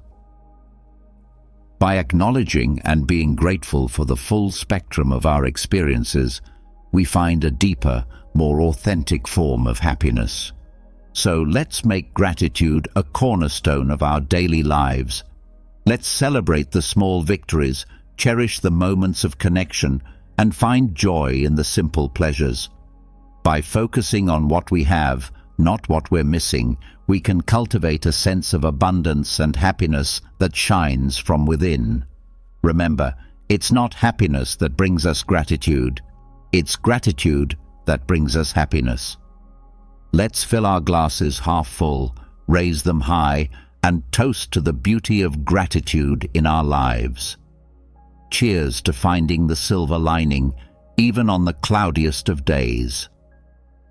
The Stoics had a profound understanding of personal excellence. They believed that excellence, or virtue, is the sole good, and that everything we do should aim towards living a virtuous life. Marcus Aurelius, for instance, is a prime example of someone who strived for personal excellence. He once said, "Waste no more time arguing about what a good man should be. Be one." This simple yet powerful statement encapsulates the essence of personal excellence. It's about embodying the values we admire and striving to live by them every day. Focusing on personal excellence. Seneca emphasized the importance of self-improvement and learning. He advocated for a life lived in accordance with nature and reason, suggesting that true excellence comes from within and is reflected in our actions and choices. Epictetus highlighted the role of personal responsibility in achieving excellence. He taught that our reactions, our emotions, and our will are within our control, and mastering them is key to living a life of virtue. But what does focusing on personal excellence look like in our day-to-day lives? It starts with setting personal standards based on our values and aspirations, not societal expectations or the achievements of others. It's about knowing who we are, understanding our strengths and weaknesses, and taking consistent steps towards improvement. Personal excellence is also about resilience. It's about how we respond to setbacks and failures, not just our successes. Like Aristotle said, excellence is never an accident. It is always the result of high intention, sincere effort, and intelligent execution. It represents the wise choice of many alternatives. Choice, not chance, determines your destiny. This means embracing challenges as opportunities to learn and grow, rather than seeing them as obstacles. Moreover, focusing on personal excellence involves cultivating a growth mindset, a concept championed by modern psychology. It's the belief that our abilities and intelligence can be developed through dedication and hard work. This mindset encourages us to embrace challenges, persist in the face of setbacks, and see effort as a path to mastery. Personal excellence also means living authentically. It's about being true to ourselves and our values, even when it's not easy. It's about making choices that reflect who we are and who we want to be, and taking pride in our journey, including the struggles and the triumphs. Practicing gratitude, as we discussed earlier, ties into personal excellence too. By appreciating what we have and where we are on our journey, we foster a positive outlook that supports our growth and well-being. So let's commit to focusing on personal excellence. Let's set our own standards, embrace our unique paths, and take pride in our progress. Remember, it's not about being perfect. It's about being proud of who we are and how we live. It's about celebrating our efforts, learning from our experiences, and always striving to be the best versions of ourselves. Together, let's make personal excellence not just a goal, but a way of life. In a world saturated with social media, where likes, follows, and comments often dictate our self-worth, it's easy to fall into the trap of valuing ourselves through the lens of others' opinions. But here's a liberating truth. Your worth isn't based on external validation. It's about being true to yourself, embracing your authenticity, and living in alignment with your values. The Stoics, those ancient philosophers we keep turning to for timeless wisdom, had a lot to say about this. They taught that our inner peace and freedom come from focusing on what's within our control, our actions, our thoughts, our integrity, not the fluctuating opinions of others. Not caring what others think. Marcus Aurelius wisely stated, "I have often wondered how it is that every man loves himself more than all the rest of men, but yet sets less value on his own opinion of himself than on the opinions of others." This striking observation highlights the paradox many of us live with, valuing others' judgments over our own self-assessment. Seneca echoed this sentiment by emphasizing the importance of living a life true to oneself, not one shaped by the expectations or approval of others. He believed that true contentment comes from within, from living a life that's congruent with our principles and values. Epictetus taught that worrying about others' opinions is outside our control and therefore not worth our energy. He encouraged focusing instead on our own actions and on living virtuously, as that's where our true power lies. So how can we start caring less about what others think and more about being true to ourselves? First, it's about understanding that you are the author of your life story. You have the power to define your worth, not society, not your social media followers, nor the people around you. It's about grounding your self-esteem in who you are, the values you stand for, the kindness you spread, and the effort you put into being your best self. Second, practice self-reflection. Ask yourself, whose life am I living? Am I making choices based on my desires, or am I trying to fit into someone else's mold? Reflecting on these questions can help realign your actions with your true self. Third, embrace vulnerability. Being true to yourself means being open about your flaws and all, understanding that perfection is an illusion. It's okay to be a work in progress, making mistakes and learning from them. This authenticity attracts the right people into your life, those who appreciate the real you. Moreover, remember the words of Aristotle, who spoke about the golden mean, finding balance in life. Applying this to our concern for others' opinions, it's about finding a healthy balance between considering constructive feedback and maintaining our autonomy and self-worth. Incorporating a Stoic mindset into our lives means understanding that our worth is determined by our virtues, our actions, and our commitment to living a meaningful life, not by external accolades or approval. It's about building a strong inner fortress that remains unshaken by the fleeting opinions of others. Let's commit to valuing ourselves for who we truly are, not for the likes, follows, or approval we receive. Let's be courageous in our authenticity, living lives that resonate with our deepest truths. Remember, your worth is inherent and unique, and by being true to yourself, you shine your light in the most genuine way possible. Let's not just navigate life, but thrive in it, with the confidence that comes from knowing we are living authentically, aligned with our values and true to ourselves. Here's the thing. Accepting change is not just necessary, it's vital for our growth and happiness. The reality is, the only constant in life is change.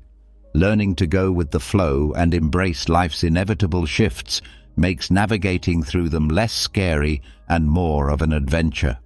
The Stoics, accepting change, had an incredibly healthy perspective on change. They saw it as a natural part of the universe's rhythm. Marcus Aurelius said, "Accept whatever comes to you woven in the pattern of your destiny, for what could more aptly fit your needs?"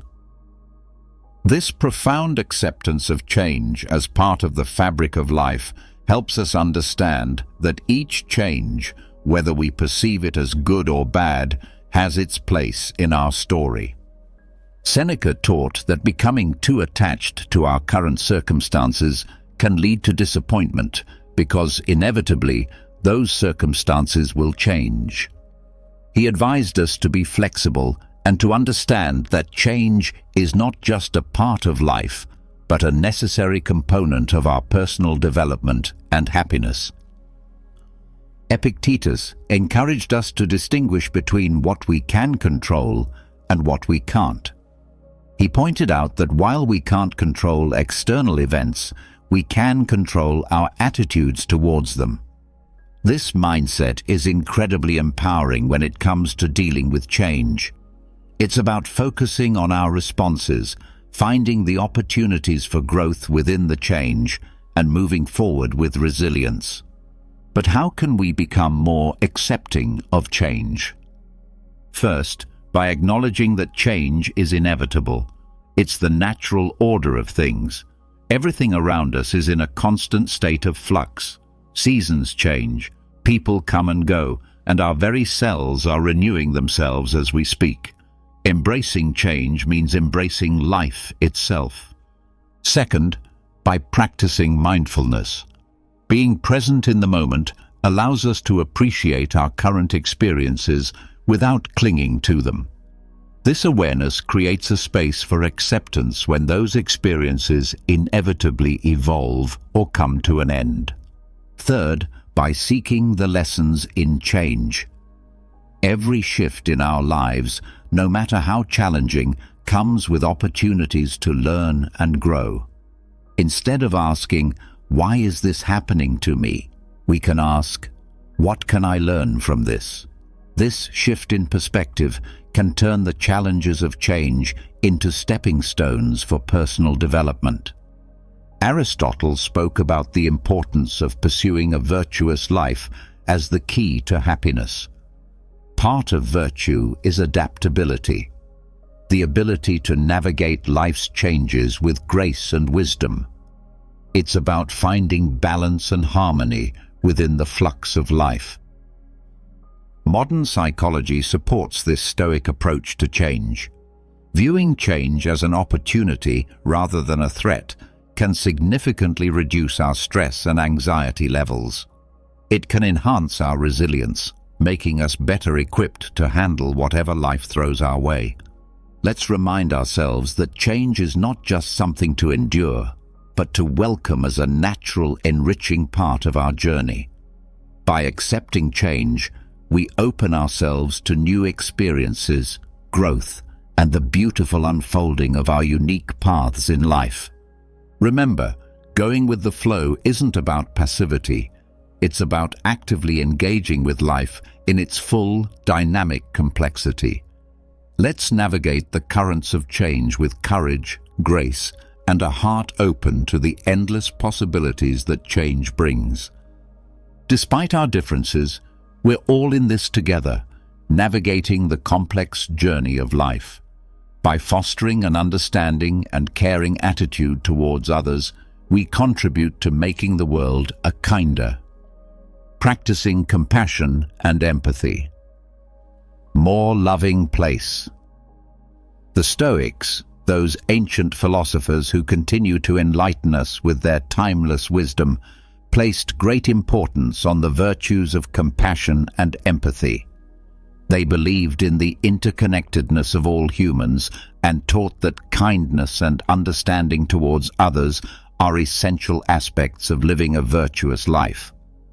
Marcus Aurelius, for instance, reminded us that human beings are social creatures by nature, meant to live in harmony and cooperation with one another. He said, "What brings no benefit to the hive brings none to the bee." This beautifully illustrates the idea that our well-being is intrinsically linked to the well-being of others. Seneca emphasized the importance of treating others with kindness and generosity. He argued that compassion is a natural human instinct and that by helping others, we also help ourselves. In his writings, Seneca encourages us to extend our empathy even to those who have wronged us, understanding that they too are acting out of their own struggles and limitations. Epictetus taught that we should strive to understand others' perspectives, recognizing that everyone has their reasons for their actions. This doesn't mean condoning harmful behavior, but rather approaching others with a mindset of empathy, seeking to understand their experiences and viewpoints. But how can we practice compassion and empathy in our daily lives? It starts with listening, truly listening to the stories, experiences, and feelings of those around us. It's about putting ourselves in their shoes, imagining their struggles, their joys, their fears, and their hopes. This act of understanding can bridge the gap between us, fostering a sense of connection and shared humanity. Another way to cultivate compassion and empathy is through acts of kindness, no matter how small. A smile, a kind word, a listening ear. These can all make a significant difference in someone's day. By being present and attentive to others, we signal that they matter, that their feelings and experiences are valid and important. Practicing compassion and empathy also means being there for others in times of need, offering support and understanding without judgment. It's about recognizing the value and dignity of every person, regardless of our differences. The ancient philosopher Aristotle spoke about the importance of friendship and the role of empathy in building strong, meaningful relationships. He believed that true friends not only share in each other's joys, but also in their sorrows, supporting each other with empathy and understanding. Modern psychology supports the Stoic emphasis on compassion and empathy, showing that these virtues not only enhance our relationships, but also our own emotional well-being. By caring for others, we foster a sense of belonging, purpose, and happiness in our own lives. Let's remind ourselves that behind every face is a story, behind every action is a reason, and that by understanding and caring for each other, we make the world a kinder, gentler place. In doing so, we not only enrich the lives of those around us, but also find deeper fulfillment and joy in our own lives. Together, let's spread kindness like confetti, creating ripples of compassion that transform the world, one act of empathy at a time. Reflecting and reviewing regularly. This is about taking a pause, a real, meaningful pause, to look back on our actions, our thoughts, and the paths we've tread. It's about growth, introspection, and aligning our lives with our deepest values. In a world that's always rushing forward, this practice is our anchor, ensuring we're not just being swept away, but are sailing in the direction that's true to us. The Stoics, with their profound insights into human nature, placed immense value on the practice of reflection. Marcus Aurelius, in his personal writings, which we now treasure as meditations, offered a model of this practice. He didn't just rule an empire. He took the time to examine his life, his decisions, and his moral compass. Through writing, he saw this reflection as essential to living a life of virtue and purpose. "The happiness of your life depends upon the quality of your thoughts," he wrote, reminding us that our internal dialogue shapes our external reality. Seneca recommended regular self-assessment as a way to foster self-improvement and wisdom. He likened life to a play, suggesting that we periodically review our roles and performances. Are we acting in harmony with the character we wish to embody? Are our actions reflective of the script we value, the script of our lives? Epictetus encouraged his students to end each day with a review of their actions and attitudes. This wasn't about self-criticism, but about self-awareness and growth. He urged us to ask ourselves, what did I do well? What did I do wrong? What duties left undone? Through such questions, we can steer our lives more consciously, making adjustments that bring us closer to our ideals. But how do we incorporate this Stoic practice of reflection and review into our modern lives? First, by making it a habit.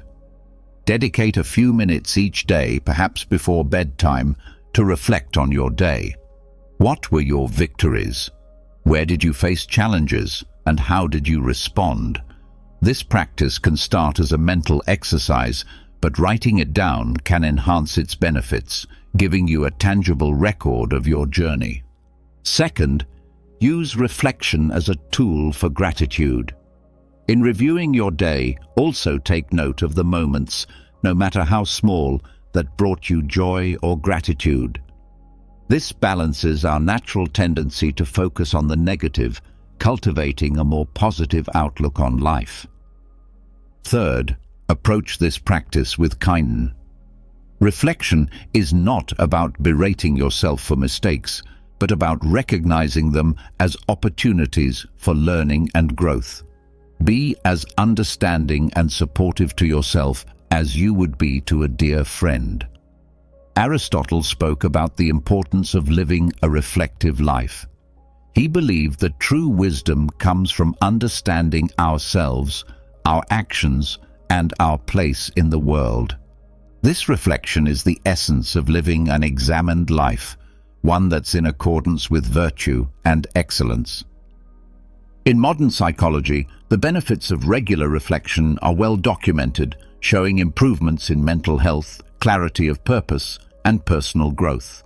Reflecting on our experiences helps us process emotions, learn from our actions, and make more informed decisions moving forward. Let's commit to this practice of reflecting and reviewing regularly. Let it be our guidepost, ensuring that we're not just passively experiencing life, but actively shaping it according to our values. By taking the time to look back, we gain the insight needed to move forward more aligned, more aware, and more in tune with the essence of who we are and who we aspire to be. Let's cherish this journey of introspection, for it is in knowing ourselves that we find the path to true fulfillment and joy. Each of these lessons from Stoicism isn't just ancient wisdom, they're life hacks that can help us deal with stress, make better decisions, and find peace in chaos. Remember, it's not the challenges along the way that define us, but the strength we find in facing them, the wisdom we gather, and the compassion we share. Each step, each reflection, each act of kindness is a brushstroke in the masterpiece that is your life. So let's not just exist, let's live vibrantly, purposefully, authentically. As we part ways today, I encourage you not to let the inspiration end here. On the screen, you'll find a playlist that's a treasure trove of wisdom, stories, and strategies to help you navigate life's twists and turns with grace and resilience. Click on it, dive deeper, and continue to sculpt the most authentic version of yourself. Together, let's keep growing, keep reflecting, and keep embracing the beautiful complexity of life. Thank you for sharing this time with me. Until we meet again, remember to live not just for the applause, but for the cause of being your most genuine self. Take care and see you on the next step of our journey. Have you ever found yourself in a tricky situation where someone publicly disrespects you? Maybe it was a tactless, sarcastic comment in front of others, or an awkward joke that left you feeling undervalued and humiliated. In moments like these, have you ever wondered, how should I respond to not just maintain my dignity, but actually earn respect even from people who habitually disregard others' value? Don't worry, you're not alone. We've all experienced moments like this, and the fascinating thing is you have more control than you might think over how you handle them. In this video, we're diving into some effective tips and psychological techniques inspired by the timeless wisdom of Stoic philosophy. These strategies won't just help you navigate difficult situations calmly, they'll also help you gain respect from those around you. Stick around because we're going to explore exactly how to respond intelligently, turning uncomfortable moments into opportunities to affirm your self-worth. Let's start by understanding why you sometimes find yourself in these situations. In many cases, it's not because people hate you or hold a personal grudge. The issue often lies in a kind of opportunism that some people exhibit. These individuals try to elevate themselves by diminishing others. They think that making you appear weak or uncomfortable will make them stand out more. This behavior is common not just in workplaces, but also in social circles and even within families. Stoic philosophy, with its timeless insights, teaches us that respect isn't something you demand or impose on others. Instead, it's about how you conduct yourself, how you build and establish boundaries for your own self-worth. Marcus Aurelius once said, "You have power over your mind, not outside events. Realize this, and you will find strength." In moments like these, your calm and confidence are your ultimate weapons.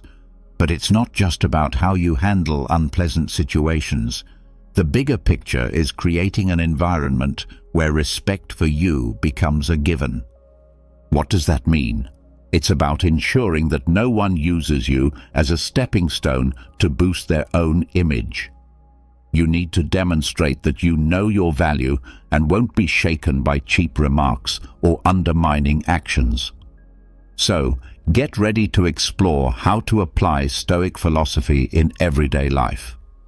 These small but powerful strategies will help you stand your ground in any situation. And if you've ever felt unbalanced or undervalued by others, remember this: respect isn't earned through aggressive comebacks, but through how calmly and steadfastly you control yourself. Now, let's dive into these practical solutions and show you how to handle disrespect with grace and strength. First tip: first impressions. First tip: the first impression matters a lot. First impressions are the foundation of how you are perceived, and interestingly, it's often less about what you say and more about how you present yourself. Picture this: you're at an important networking event. Someone walks into the room, scans the crowd, and makes their way toward you. They extend their hand for a greeting, but instead of standing up, you remain seated, offering a quick glance at their hand before shaking it. The result? You've unintentionally conveyed a lack of confidence and signaled that this interaction might not matter much to you. Small actions like this have a massive impact on how others perceive you. The Stoics understood this deeply. They recognized that simple gestures like standing up and maintaining eye contact during a greeting aren't just good manners. They're powerful expressions of confidence and self-awareness. When you rise to shake someone's hand, you're subtly communicating equality, readiness, and mutual respect. This aligns with a key Stoic principle. How you present yourself reflects your values and shapes how others see you. Let me share a story. I once attended a professional seminar where networking was the primary goal among the attendees. One individual stood out. Whether greeting a senior executive or thanking a waiter for refilling his coffee, he always stood up, made eye contact, and engaged fully. It wasn't flashy or overdone, but it left an impression. People respected him, not because of what he said, but because of how he carried himself.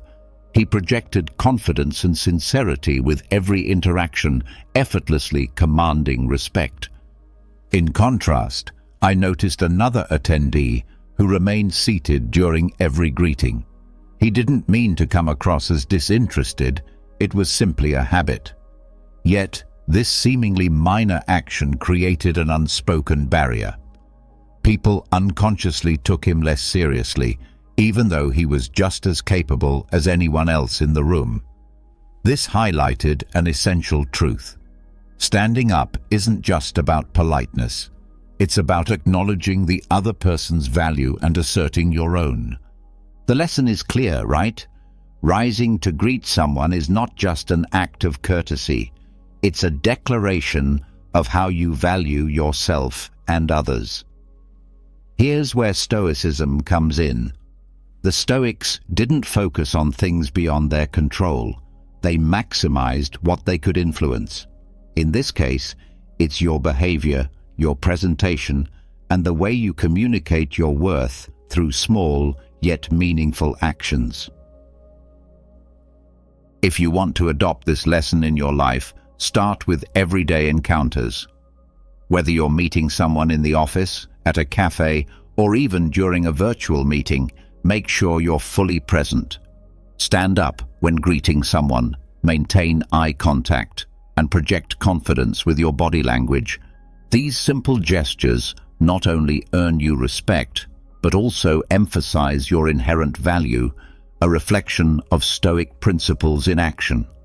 Remember, first impressions aren't just about appearances, they're about showcasing your confidence, self-respect, and the respect you have for others. This is the essence of what Stoicism teaches us. Live with intention, pay attention to the small things, and let those actions define who you are. So, the next time you meet someone, rise to the occasion, look them in the eye, and let your actions speak louder than words. Second tip: when someone interrupts you. When someone interrupts you in public during a conversation, the best thing you can do is fix that person with a firm and determined look.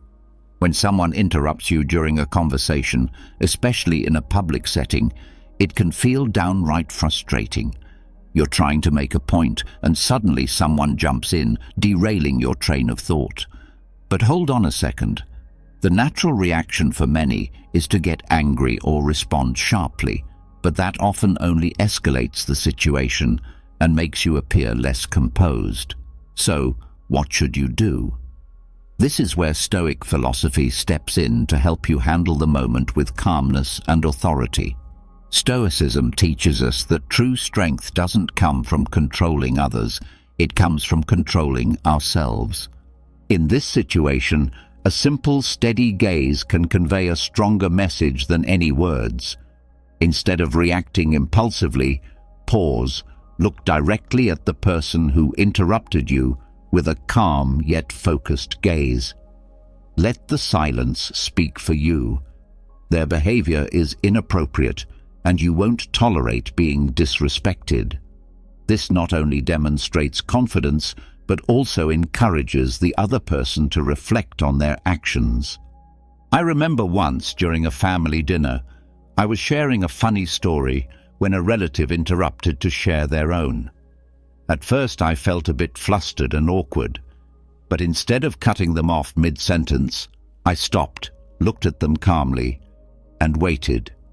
The silence lasted only a few seconds, but carried more weight than any words could have. They quickly realized they'd interrupted at the wrong moment, corrected themselves, and allowed me to continue.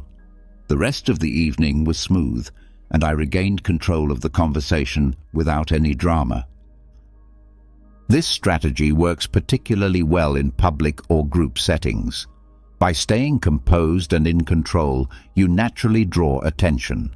Your presence becomes stronger, and you don't need to raise your voice or argue to reclaim your space in the conversation. Stoicism teaches us not to let others' actions dictate our emotions. Instead, we use tools like body language and calmness to steer the situation without losing our dignity. But the gaze is just the beginning. Once the interruption is addressed politely but firmly, resume your point. A simple phrase like, "Let me pick up where I left off," not only asserts your right to speak, but also maintains respect for everyone involved. Remember, the goal isn't to embarrass the other person, but to set a clear expectation that respect in communication is non-negotiable. What's remarkable about this approach is that it requires no aggression or intimidation. Just stay calm, avoid showing anger, and let your actions speak volumes. When others see you handle interruptions with confidence and intention, they'll not only respect you more, but also reflect on their own behavior. Stoicism reminds us that true power lies in maintaining self-control, even in challenging moments. So, next time someone interrupts you, don't lose your cool. Stand firm, hold your gaze, and show others that you are someone worth listening to. This isn't just about earning respect. It's about expressing your self-worth in a way that's both meaningful and lasting. Third tip: jokes and humiliation. When someone tries to humiliate you with a joke in a group of friends, adopt this strategy. When someone in your group of friends deliberately tries to humiliate you with a joke, your first instinct might be to feel embarrassed or upset. But remember, the way you respond will determine the entire dynamic of the situation.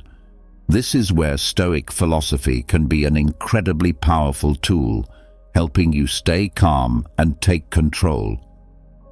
Once, during a casual meetup with old friends, one of them decided to mock me in front of everyone by retelling an embarrassing story from our school days.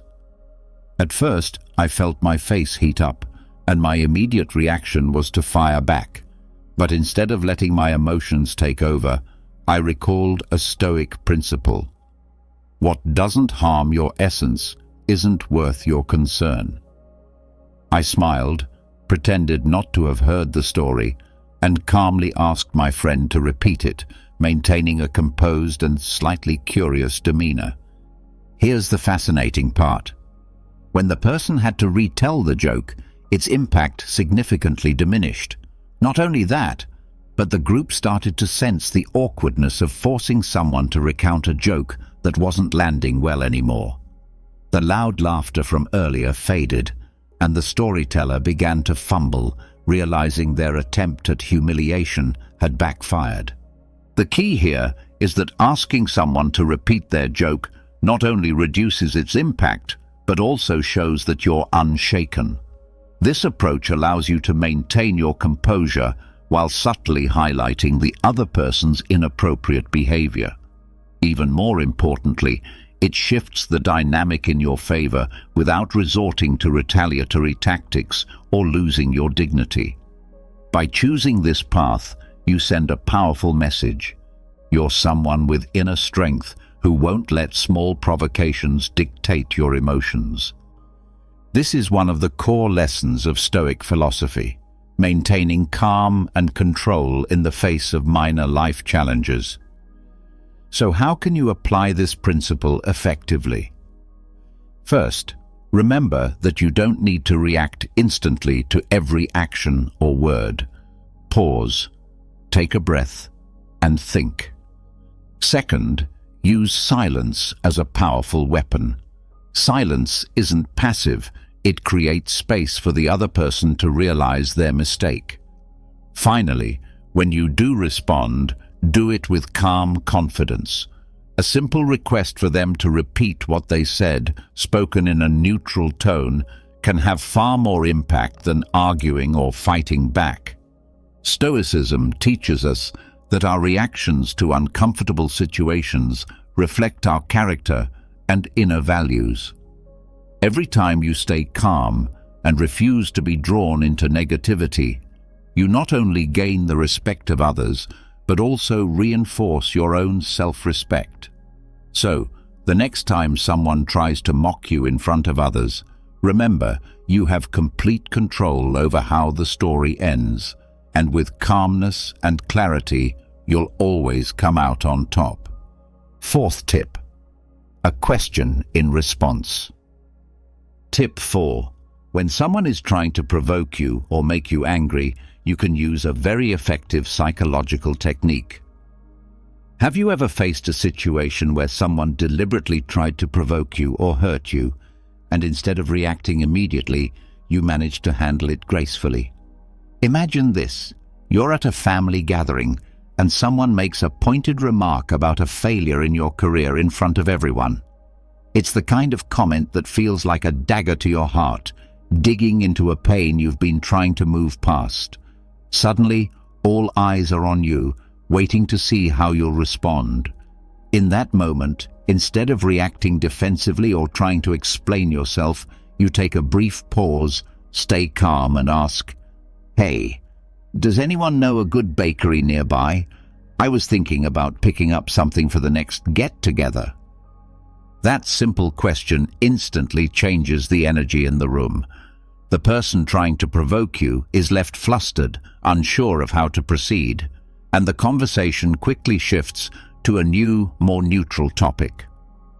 Not only did you avoid escalating the situation, but you also turned an uncomfortable moment into one that worked in your favor.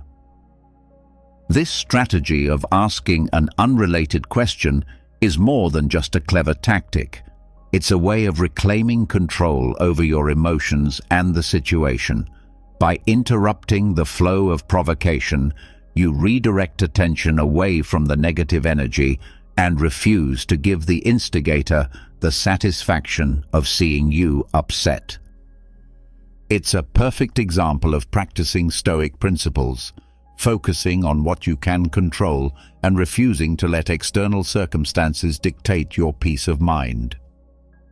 As Epictetus wisely said, "It's not what happens to you, but how you react to it that matters."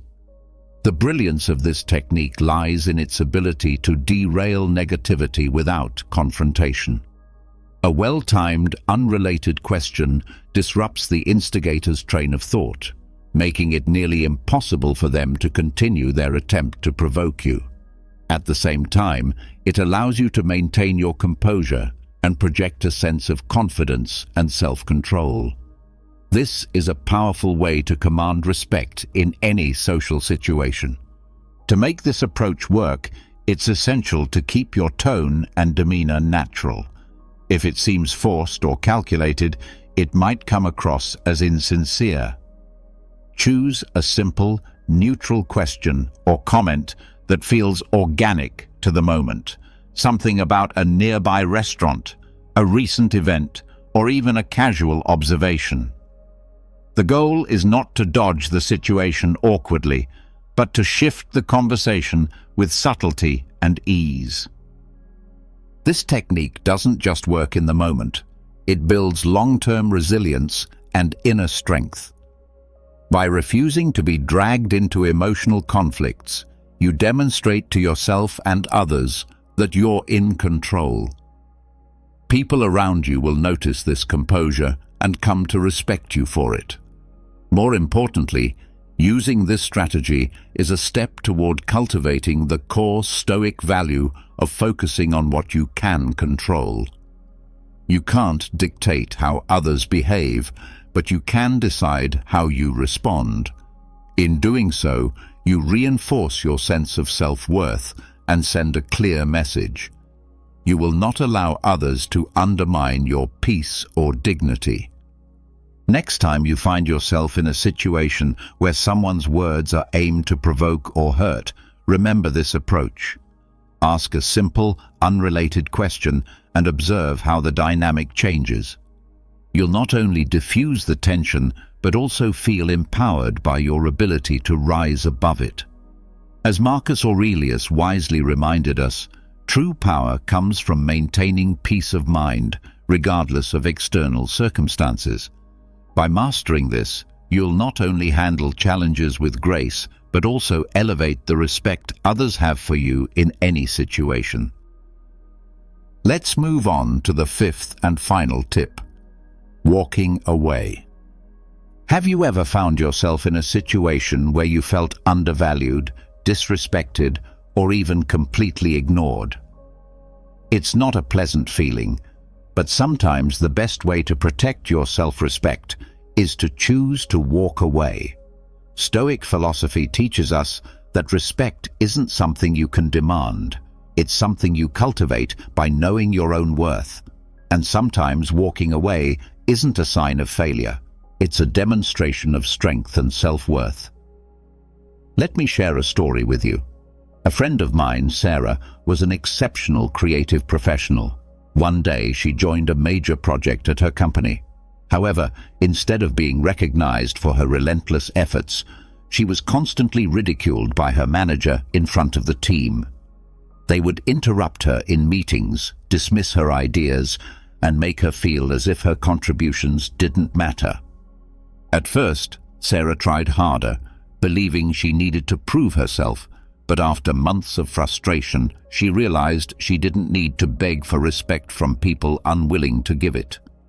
A pivotal meeting changed everything. Once again, her idea was brushed aside without any reason. This time, Sarah calmly closed her laptop, stood up, and said she would put her energy into a place where it was valued. She walked out of the meeting, leaving her colleagues stunned. That same day, she submitted her resignation, not out of anger, but as an act of self-preservation.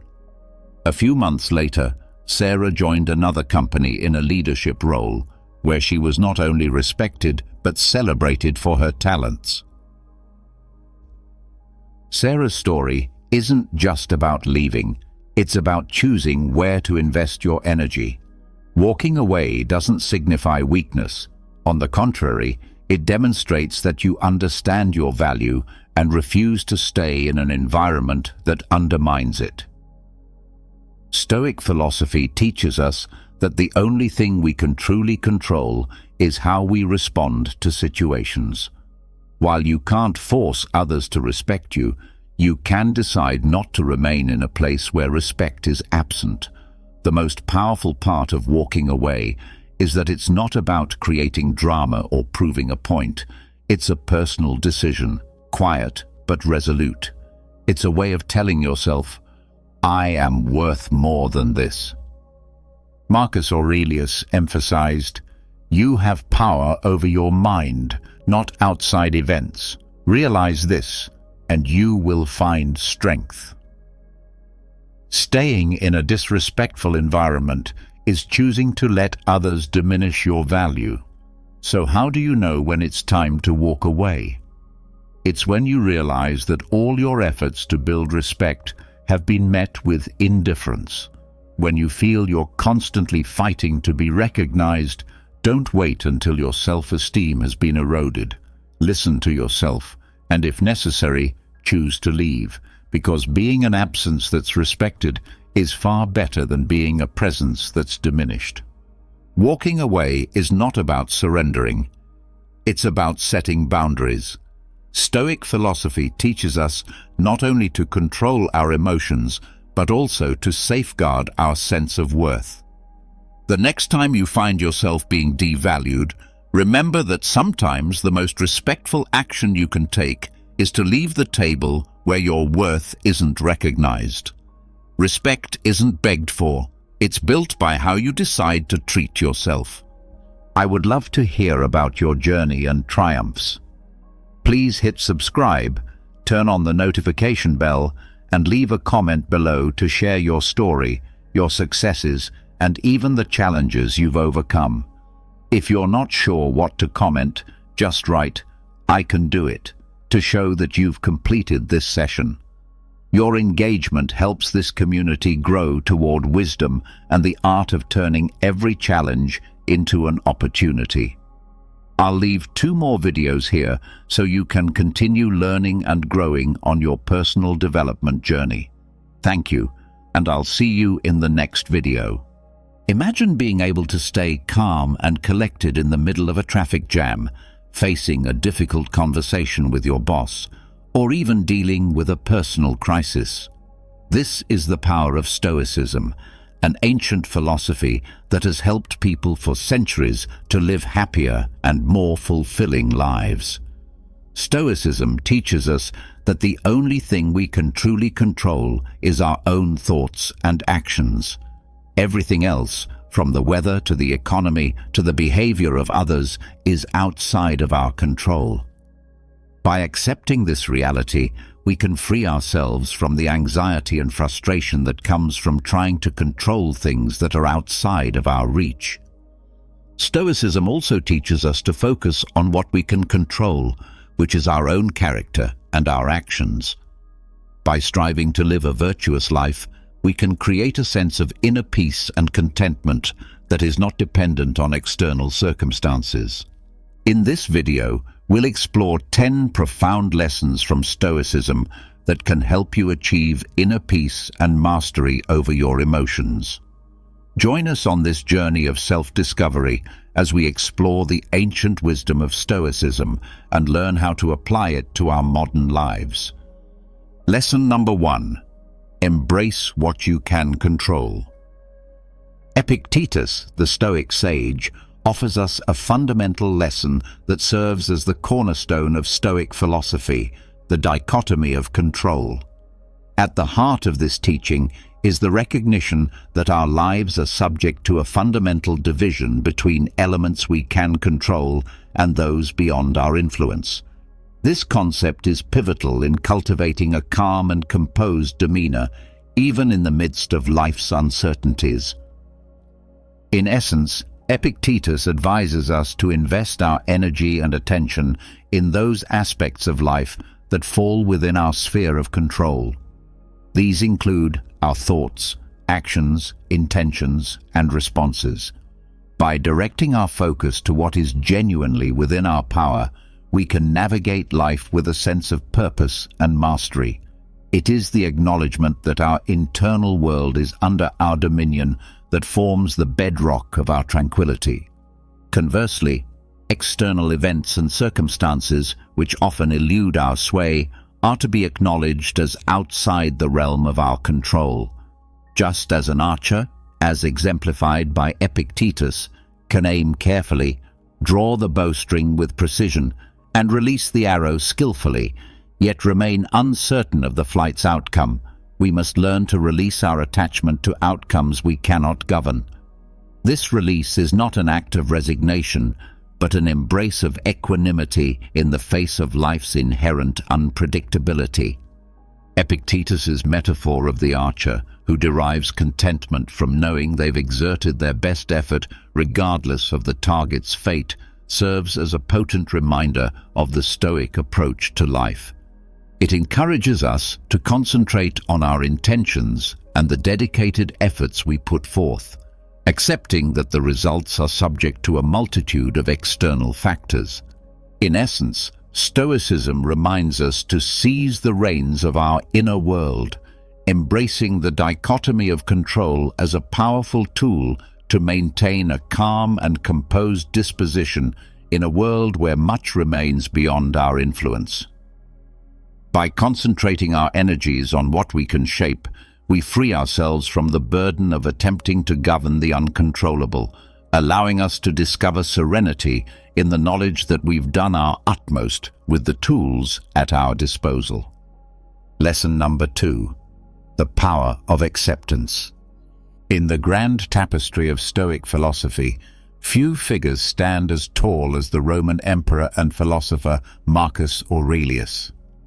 His profound insights, often chiseled in the timeless monument of Meditations, resonate through the ages and illuminate one of the most powerful lessons in Stoicism, the lesson of acceptance. Marcus Aurelius guides us through a profound exploration of the human condition, acknowledging the inevitability of both triumph and tribulation.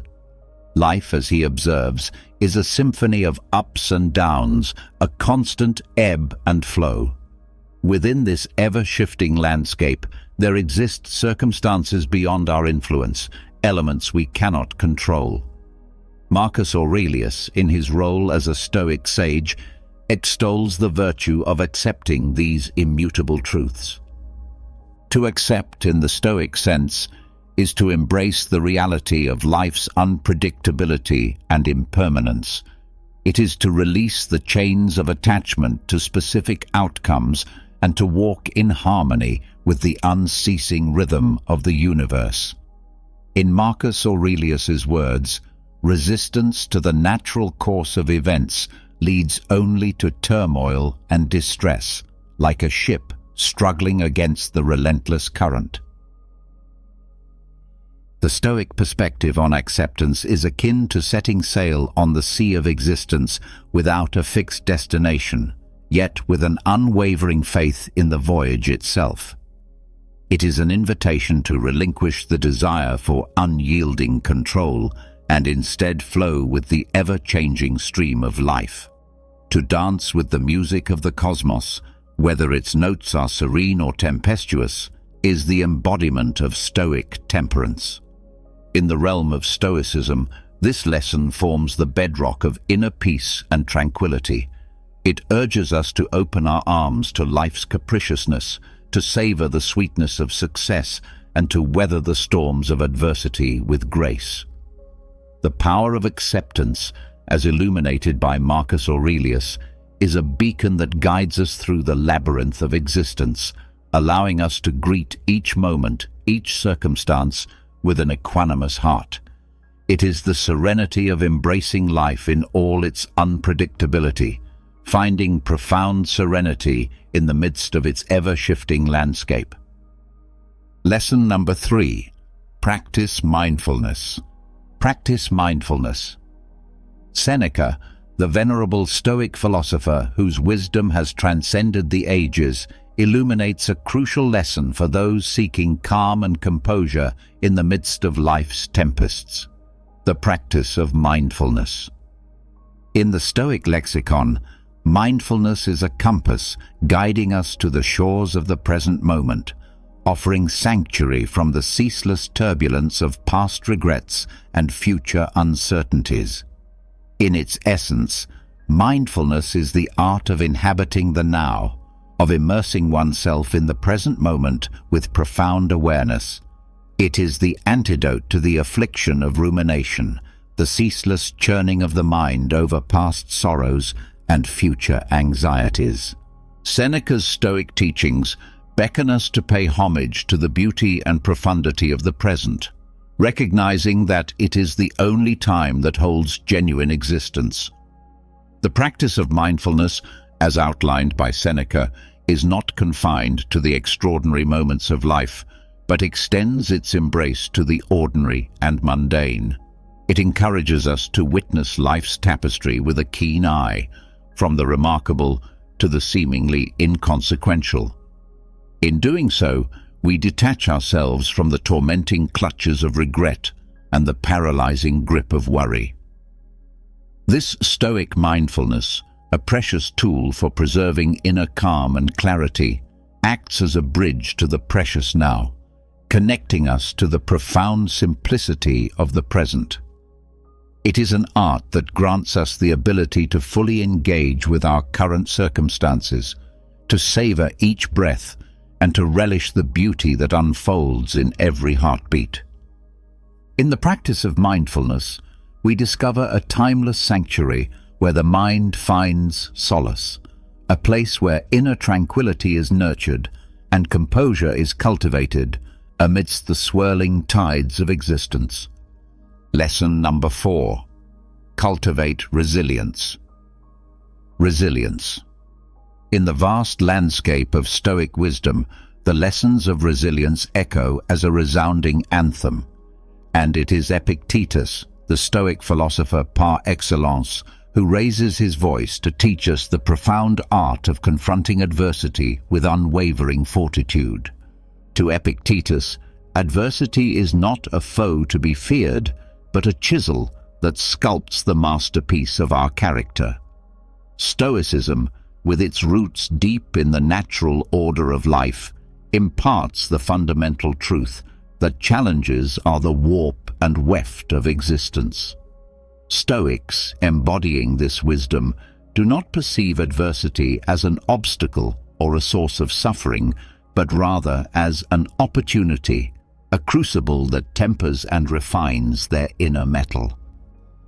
Epictetus beckons us not to wilt before the storms of life, but to stand steadfast like the unyielding oak, unshaken by the tempest.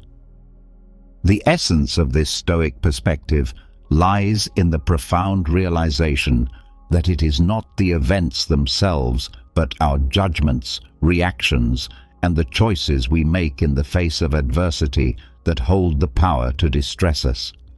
It is the lens through which we view life's trials that shapes our inner tranquility. To cultivate resilience in the Stoic vein is to walk the path of personal development, and to recognize adversity not as a scourge, but as a tutor. Stoicism teaches us that in the crucible of hardship, we discover the true extent of our strength, and it is through facing life's tribulations with courage and unwavering resilience that we emerge like tempered steel, with a character fortified by the trials we have endured. The Stoic perspective on adversity harmonizes seamlessly with the Stoic belief in the sovereignty of choice. Epictetus, in his sagacity, urges us to confront challenges not with trepidation, but with the valor of a warrior, for it is through our responses to external events that we preserve the sanctity of our inner calm and composure.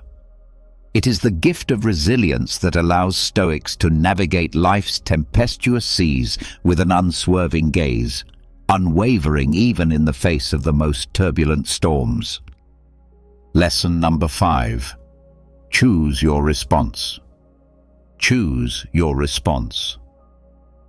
Epictetus, the venerable Stoic sage whose wisdom has traversed the annals of time, bequeaths to us a profound lesson of immeasurable value, the power of choice in our responses. Within the Stoic philosophy, this lesson stands as an indomitable pillar, a lighthouse guiding us through the tumultuous seas of existence. Epictetus, with unwavering conviction, imparts the truth that while the tides of external events may remain beyond our dominion, the helm of our responses is firmly within our grasp. This, he proclaims, is the essence of Stoic wisdom. In the Stoic sanctum, wherein calm and composure reign supreme, the locus of control is resolutely internal. Stoicism, a philosophy grounded in profound self-mastery, extols the sovereignty of our responses to life's multifarious challenges. It is in this sacred space that the Stoic virtues, wisdom, courage, justice, and temperance serve as guiding stars, illuminating the path to maintaining inner tranquility. Epictetus, with his sage counsel, invites us to contemplate the nature of our judgments and reactions, particularly in the crucible of adversity. It is through this introspection that we awaken to the profound truth that we possess the sacred gift of choice, the ability to consciously craft our responses to the myriad external events that unfold in our lives. The Stoic approach to responding sagely to life's vicissitudes is akin to a masterstroke on the canvas of existence. It is the choice to align our responses with the Stoic virtues, to confront life's tribulations with the wisdom of sages, the courage of heroes, the justice of righteous hearts, and the temperance of those who tread the path of inner mastery. The Stoic's arsenal, laden with the wisdom of Epictetus, is a bastion of inner peace, impervious even to the fiercest storms. Through conscious choice and alignment with Stoic virtues, we forge a shield that preserves our serenity in the face of adversity. It is the Stoic's clarion call to navigate the labyrinthian corridors of life with grace and resilience. For in the crucible of conscious choice, we find the crucible of enduring inner peace. Lesson number 6. Limit excessive desires. In the illustrious tapestry of Stoic wisdom, woven with threads of reason and virtue, Seneca's counsel on the Stoic principle of moderation stands as a masterpiece in itself. A sage known for his profound philosophical essays on virtue and personal development, Seneca extends to us a lesson of paramount importance. A lesson that beckons us to curb the tempestuous desires that often threaten to engulf our inner calm. At the heart of Stoicism lies the belief that excessive desires, like turbulent seas, have the power to cast our lives adrift, leaving us in a perpetual state of turmoil and discontent. The Stoic sages, in their unwavering pursuit of inner tranquility, recognized the perils of unbridled longing for wealth, status, and material possessions far beyond what is necessary for a life of virtue and wisdom. Seneca, echoing the Stoic sentiment, imparts his wisdom, rooted in the belief that authentic contentment finds its dwelling in the sanctuary of limited desires. It is a lesson that encourages us to navigate the labyrinthine corridors of existence with the rudder of moderation, guiding us toward the tranquil harbor of inner peace. The Stoic path, as illuminated by Seneca's wisdom, beckons us to simplify our desires, seeking only that which is requisite for a life marked by goodness and virtue.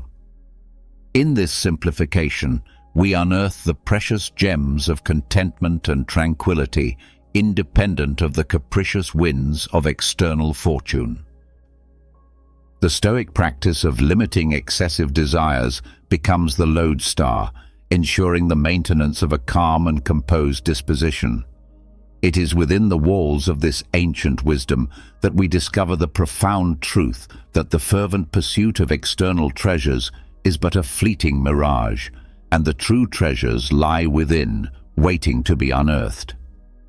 Seneca's teachings stand as an enduring testament to the Stoic commitment to inner mastery and the temperance of desires, forging a path that leads to the sacred sanctuary of inner calm. Lesson number 7. Be virtuous. The essence of Stoicism, as nurtured and cherished by the great Stoic philosophers like Epictetus, Seneca, and Marcus Aurelius, resides in the unwavering commitment to virtue, a commitment that lies at the very heart of this ancient philosophy.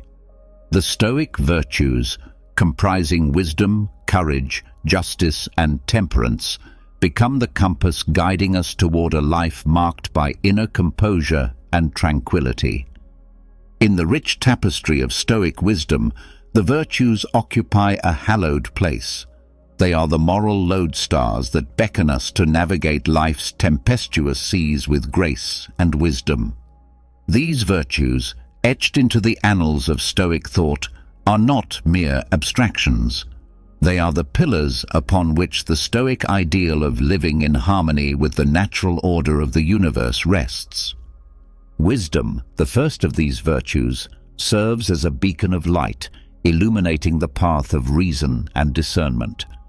It calls upon us to cultivate a deep understanding of the world and our place within it. The Stoic sages, such as Epictetus, understood that wisdom is the foundation upon which all other virtues are built. With wisdom as our guiding star, we gain the capacity to see the world as it truly is and to discern between the fleeting and the enduring. Courage, the second virtue, stands as the sentinel guarding the fortress of our moral character. It calls upon us to face life's challenges with steadfastness and resolve. In the Stoic lexicon, courage is not the absence of fear, but the triumph over it. It is the unwavering determination to confront adversity with inner fortitude. Seneca, through his teachings, extols the importance of courage in forging a character marked by resilience and unwavering resolve. Justice, the third virtue, extends its mantle of righteousness over the Stoic path. It beckons us to live in accordance with the principles of fairness and moral rightness. The Stoic philosophers, drawing inspiration from the wellsprings of justice, guide us toward making decisions that are rooted in equity and virtue. The pursuit of justice ensures that our actions align with the moral order of the universe, fostering inner tranquility and composure. Temperance, the final virtue, serves as the guardian of moderation and self-restraint. It reminds us to exercise control over our desires, for it is through temperance that we discover the gateway to true contentment. Seneca, in his philosophical essays, emphasizes the importance of simplifying our desires and seeking only that which is essential for a virtuous life. In the temperance of desires, we uncover the wellspring of inner calm, irrespective of external circumstances. These virtues, championed by various Stoic philosophers, converge to shape a life that exemplifies the Stoic ideal. They serve as the lodestar, guiding us through life's turbulent seas with grace, wisdom, and unshakable inner peace. By adhering to these virtues and allowing them to permeate our thoughts and actions, we maintain a calm and composed disposition, reflecting the Stoic commitment to inner harmony and ethical living. In the mosaic of Stoicism, the virtues are the vibrant colors that compose the image of a life lived in harmony with the eternal truth of the cosmos. Lesson number 8. Understand the transitory nature of life. The transitory nature of life, in the profound and timeless verses of his Meditations, Marcus Aurelius, the Roman emperor and Stoic philosopher, delves into the essence of life, a life imbued with transience. His teachings are a testament to the wisdom that accepting the ever-changing nature of existence is a cornerstone for maintaining a calm and composed demeanor. Through the lens of Stoicism, Marcus Aurelius imparts a lesson that is perhaps one of the most pivotal for achieving inner serenity. He invites us to embark on a philosophical journey that involves acknowledging the ephemeral and transient aspects of life.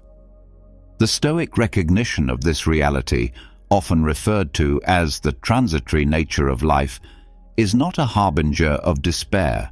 Rather, it serves as a cornerstone of strength that can lend profundity to our existence.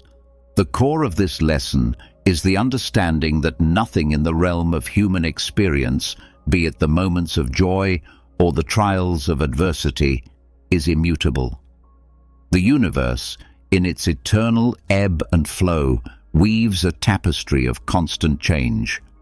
The Stoic sage does not resist this cosmic dance, but chooses to waltz in harmony with it, with grace and wisdom.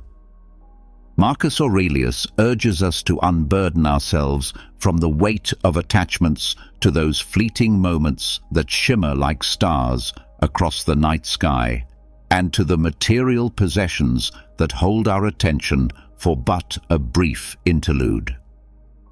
He teaches us to appreciate these moments and possessions as they come into our lives, but also to let them go when the time for departure arrives.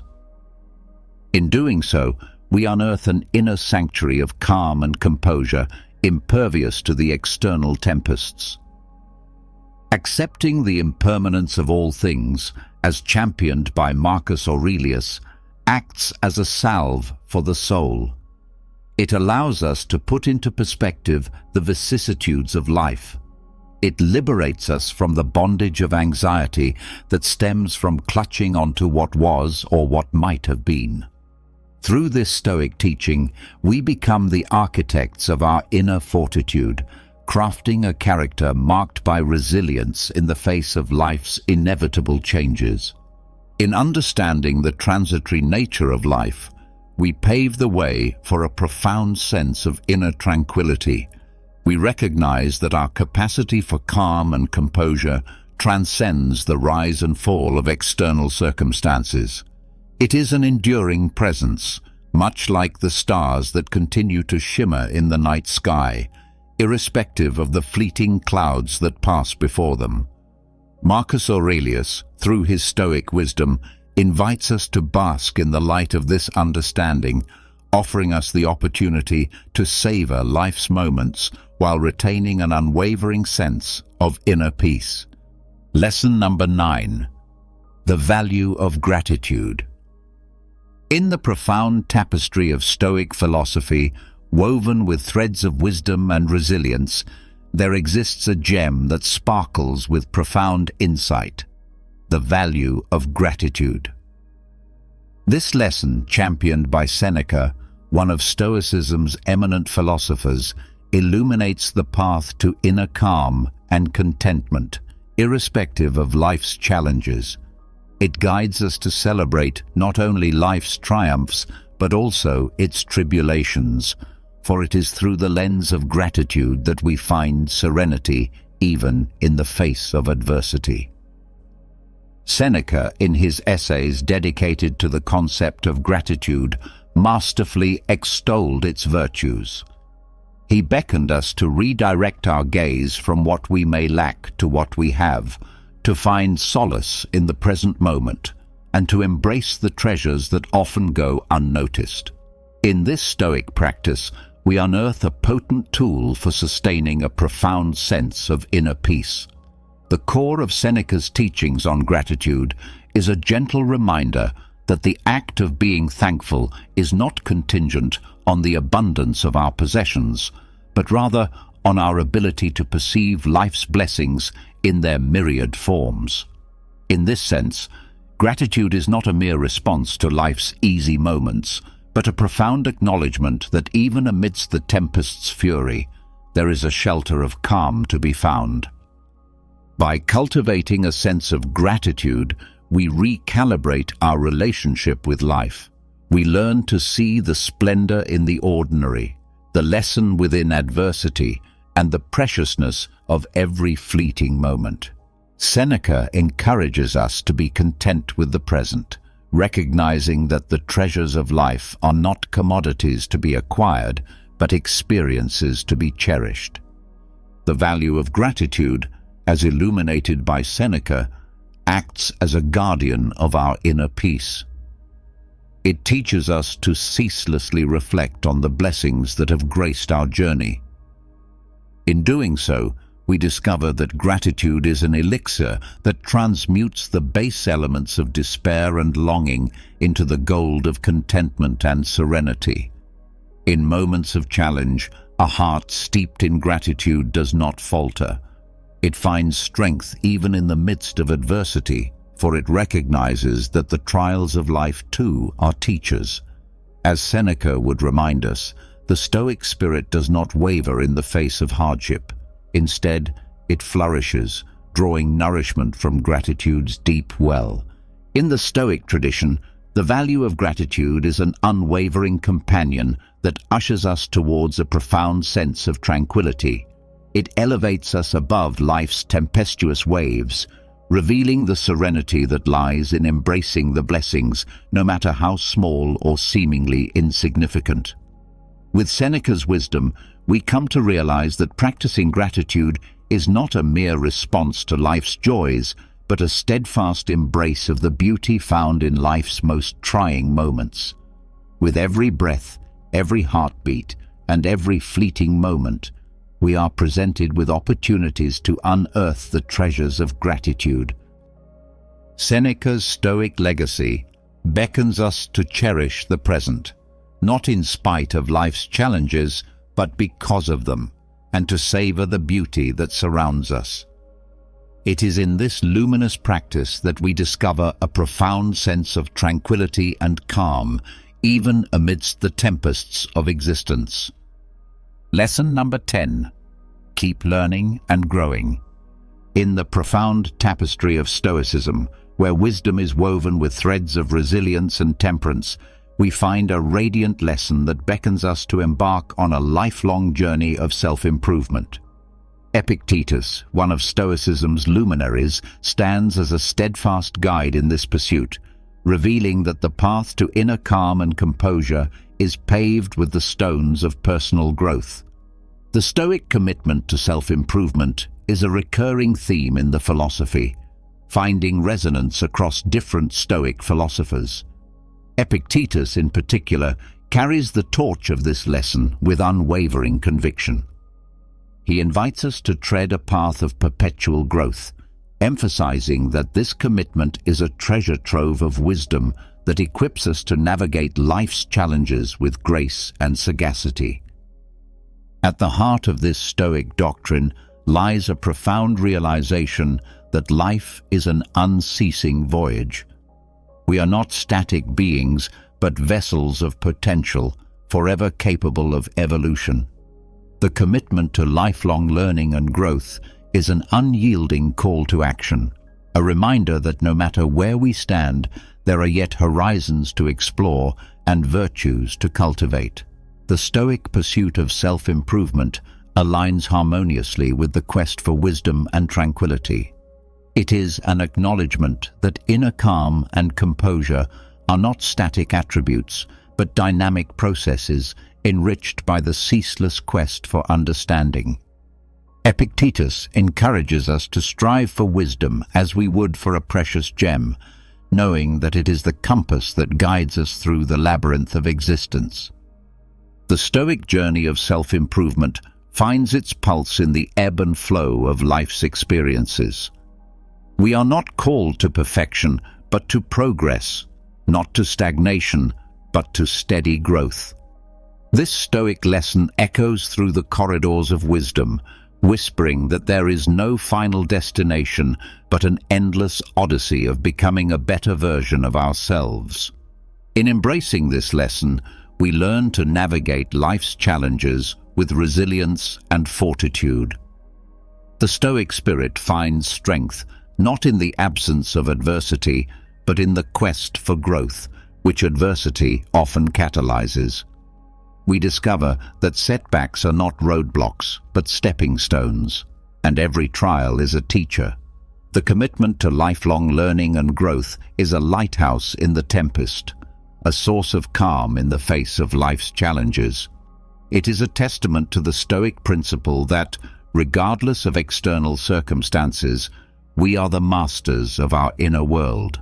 The more we learn, the more we grow, and the more we grow, the better we become at weathering the storms of existence. In the echoes of Epictetus's teachings, we find an invitation to celebrate the journey of self-improvement, to revel in the process of learning, and to honor the endeavor of growth. It is a lesson that assures us that with every step taken on this path, we come closer to the heart of Stoicism, a life marked by inner calm, composure, and the pursuit of wisdom. In a world filled with distractions and uncertainties, Stoicism offers a timeless and practical guide to maintaining calm and composure. By embracing these 10 lessons from Stoicism, inspired by the wisdom of different Stoic philosophers and embodying the virtue of temperance, you can navigate life's challenges with grace, wisdom, and inner peace. The Stoic temperance becomes your anchor, guiding you through the storms of existence and helping you keep calm in the face of adversity.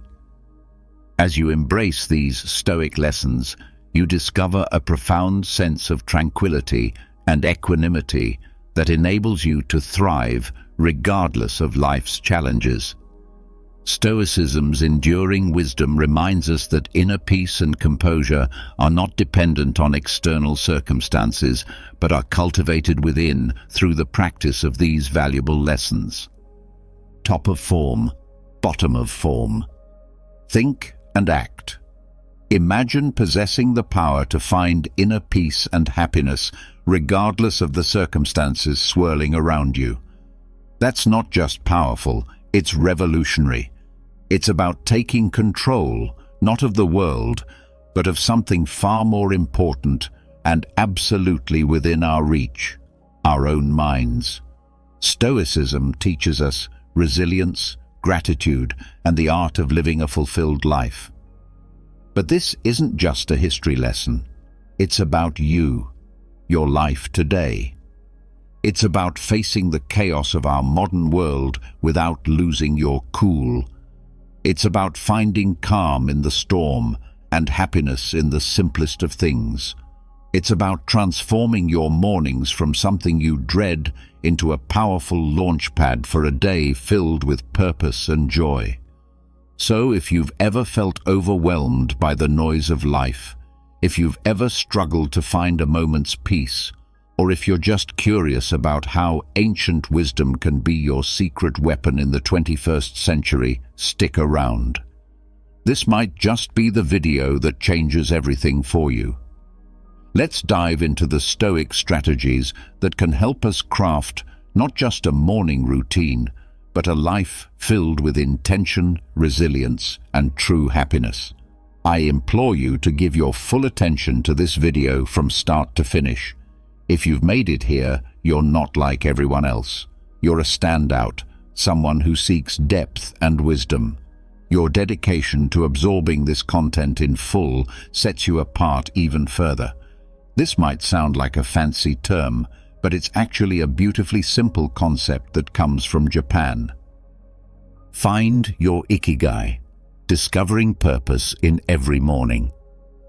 It's about discovering that sweet spot where your passions, skills, societal needs, and what you can be paid for all intersect. It's your unique reason for being.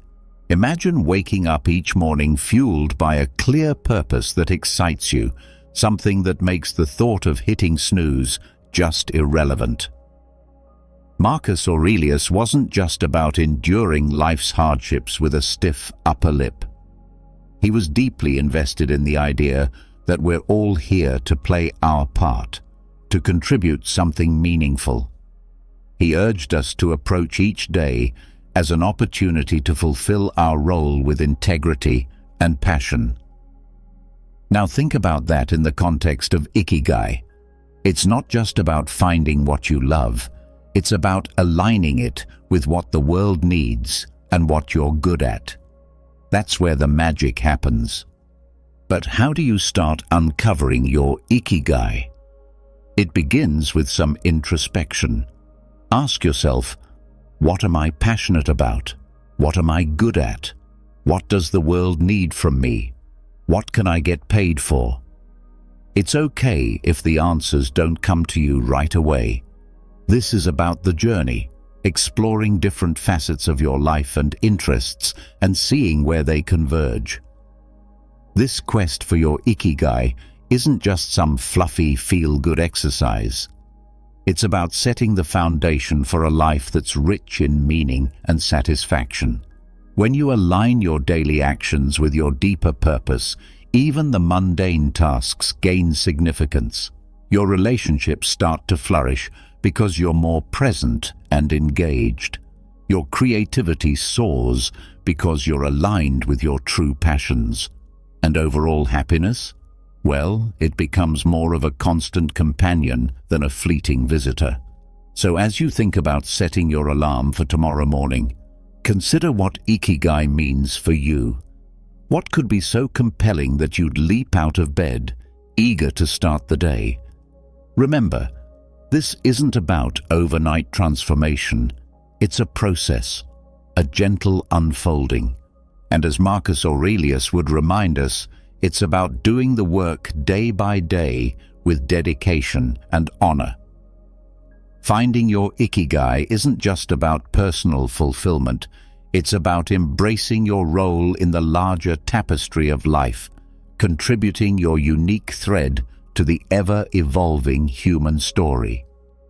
The ancient Stoics, particularly Marcus Aurelius, were big on the idea that our actions should be purposeful, not just random acts thrown into the wind, but deliberate steps guided by our inner compass. Prepare the night before, setting the stage for success. This philosophy extends beautifully into how we prepare for the day ahead, starting the night before. Here's the deal. The quality of your morning begins with how you spend your evening. It's tempting to binge-watch your favorite series until the wee hours or scroll through social media until your eyes blur. But let's pause and consider how that sets you up for the next day. Your brain needs time to unwind, to process the day's events, and to recharge for what's ahead. That's where a solid pre-sleep routine comes into play. Imagine treating your evening routine with the same respect and intention as you would any other important aspect of your life. This isn't about rigid self-discipline that sucks the joy out of your evenings. It's about creating a space that supports your well-being and aligns with your goals for the next day. For instance, limiting screen time an hour before bed isn't about denying yourself relaxation. It's about giving your mind the cue that it's time to wind down, making it easier to fall asleep and wake up feeling refreshed. Planning a bit for the next day can also be a game changer. It could be as simple as jotting down your top 3 priorities for tomorrow. This act alone sets a clear direction, ensuring you wake up with a sense of purpose. And here's where the Stoic mindset really shines. It's about acknowledging what's within our control and letting go of what's not. We might not be able to control every detail of our day, but we can certainly influence how we start it.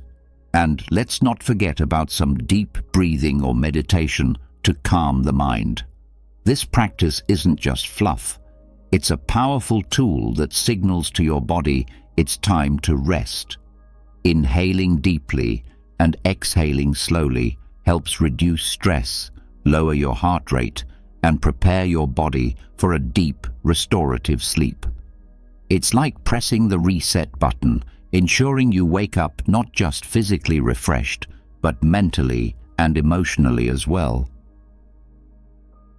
In today's always-on world, this might sound like a Herculean task, but it's absolutely vital for setting the tone of your entire day. Picture this. The first moments of your morning, untainted by the digital clamor of emails, social media notifications, or the buzzing news cycle. It's just you, your thoughts, and the serene quiet of the dawn. That's not just refreshing, it's empowering. Marcus Aurelius was a strong advocate for living with intention and focus. He wasn't distracted by the notifications of ancient Rome. Avoid morning distractions, embracing serenity. And believe me, he had his share of distractions. Instead, he emphasized the importance of concentrating on the present moment and the task at hand. He knew something that's even more relevant today. The quality of your attention determines the quality of your life. So how do we apply this ancient wisdom in the modern age? First, it's about creating a morning space that's intentionally free from digital distractions. This isn't about shunning technology, but rather choosing not to let it dictate the start of your day. It's tempting to roll over and immediately check your phone, but that instantly puts you in a reactive state, responding to the demands and dramas of the external world. Instead, give yourself the gift of a peaceful start. Imagine dedicating the first hour of your day to activities that nourish your soul and sharpen your mind. Maybe it's reading, meditating, journaling, or simply enjoying a cup of coffee as you gaze out the window. This isn't wasted time. It's an investment in your well-being. By avoiding distractions, you're not just avoiding stress. You're actively creating a reservoir of peace and focus that you'll draw from throughout the day. Making the most of your mornings isn't about adding more to your to-do list. It's about subtracting the noise that doesn't serve you. It's about prioritizing what truly matters before the day's demands start pulling at your attention. This is where the Stoic practice of focusing on what's within your control comes into play. You might not be able to control the flood of emails waiting for you, but you can control how and when you choose to engage with them. So tomorrow, challenge yourself to start the day on your terms. Resist the urge to dive into the digital world first thing. Instead, anchor yourself in the present moment, savoring the peace and potential that the morning holds. Remember, every day is a new opportunity to live more intentionally, more serenely, and more in line with who you aspire to be. Let's make our mornings a testament to that ambition, guided by the timeless wisdom of Stoicism and the unwavering focus on what truly matters. Stoicism, at its core, is about understanding what is within our control and acting with virtue and intention in those areas. Marcus Aurelius, Seneca, Epictetus. These guys weren't just talking about enduring life's hardships with a stiff upper lip. They were advocating for a proactive, wake up consistently, the power of routine engagement with life. Taking charge of our actions and our mindset. Waking up consistently is a practice that embodies this philosophy. It's a declaration that we are in control of how we start our day, that we are not at the mercy of whims or external pressures. Building a life, as Stoicism suggests, step by step, with contentment in each action, is a powerful concept. It reminds us that big changes start with small, consistent actions.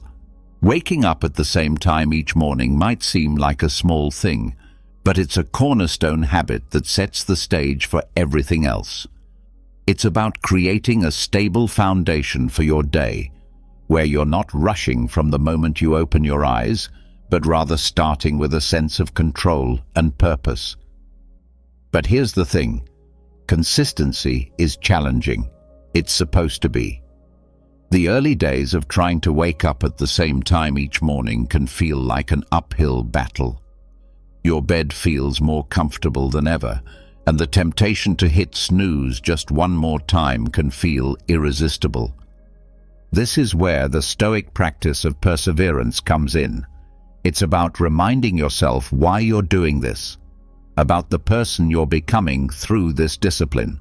It's about seeing beyond the immediate comfort and focusing on the long-term benefits this habit will bring into your life. Becoming a morning person, then, is not just about the mornings themselves.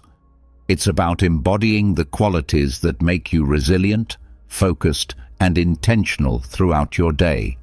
It's a practice in self-mastery, in aligning your actions with your values, and in cultivating the kind of life you want to live, one morning at a time. So how do we make consistency our ally? Start by setting a clear intention the night before. Remind yourself why waking up at a specific time is important to you. Is it to have more quiet time in the morning for reading or meditation? Is it to exercise or simply to start your day in a more relaxed and controlled manner? Then create an environment that supports this habit.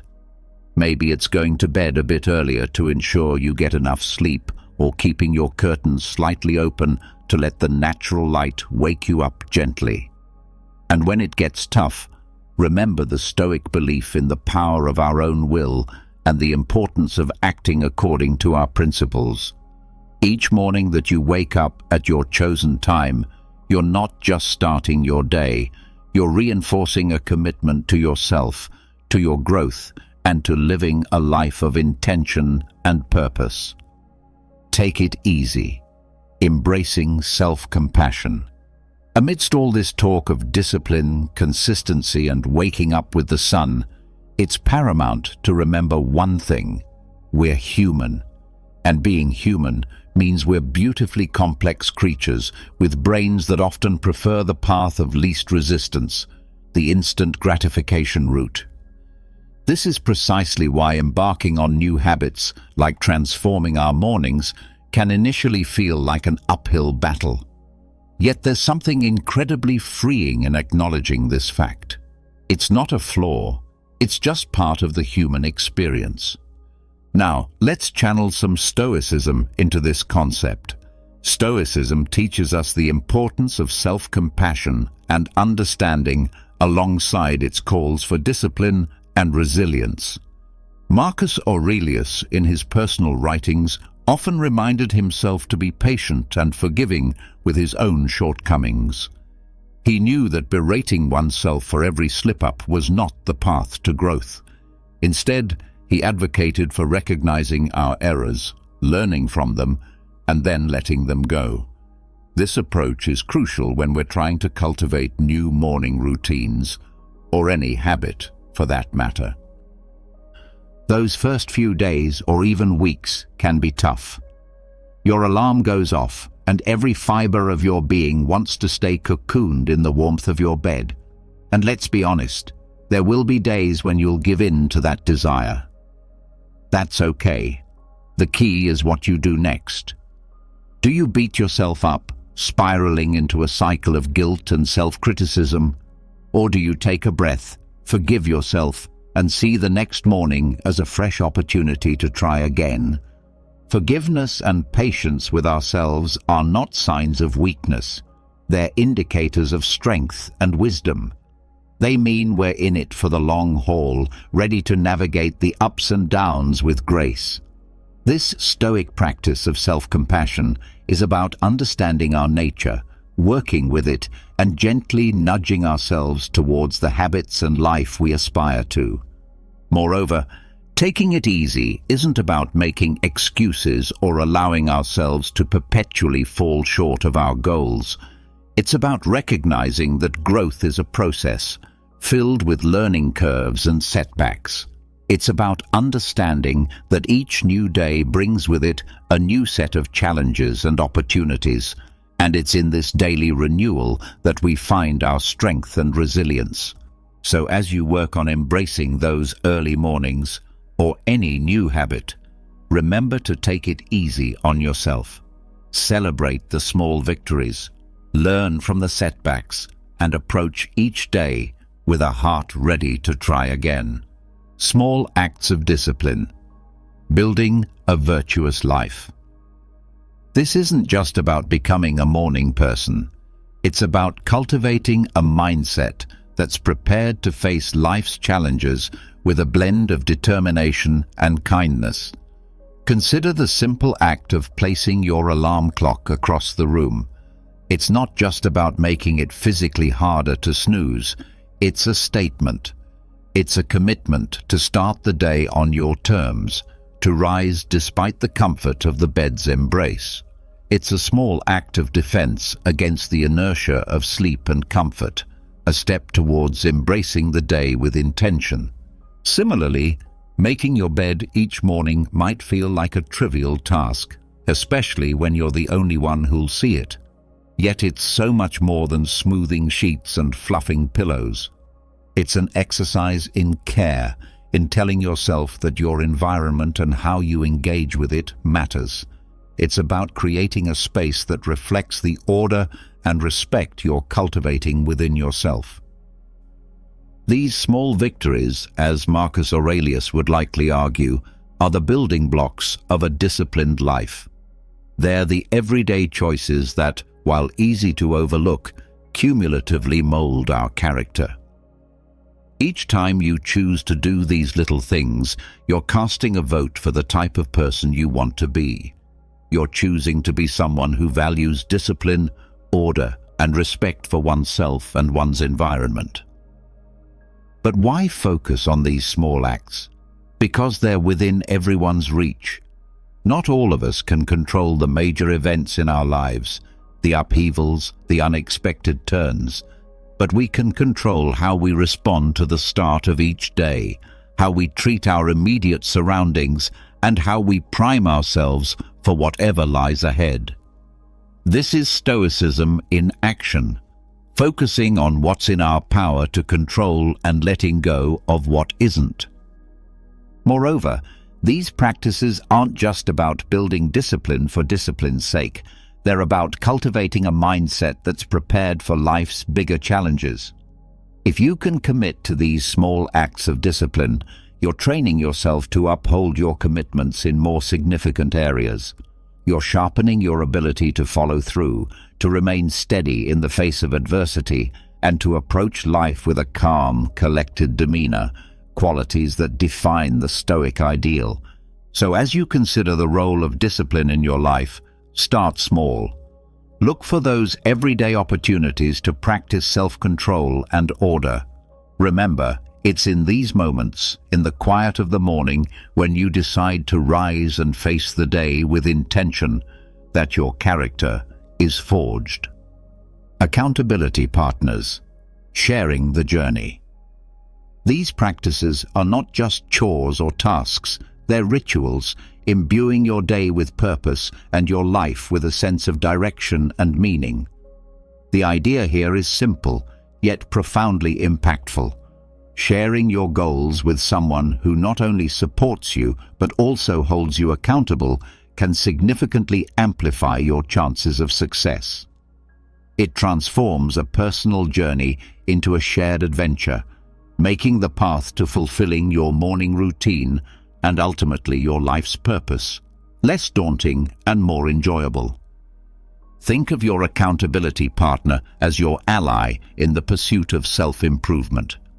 This person is there to remind you of your commitments when the warmth of your bed feels too comforting to leave in the early hours. They're there to encourage you when progress seems slow and to celebrate your victories, no matter how small. This relationship is a two-way street. It's about mutual support and encouragement, grounded in the understanding that we're all striving to be the best versions of ourselves. The Stoics, including Marcus Aurelius, Seneca, and Epictetus, often emphasize the importance of community and relationships in the development of character and virtue.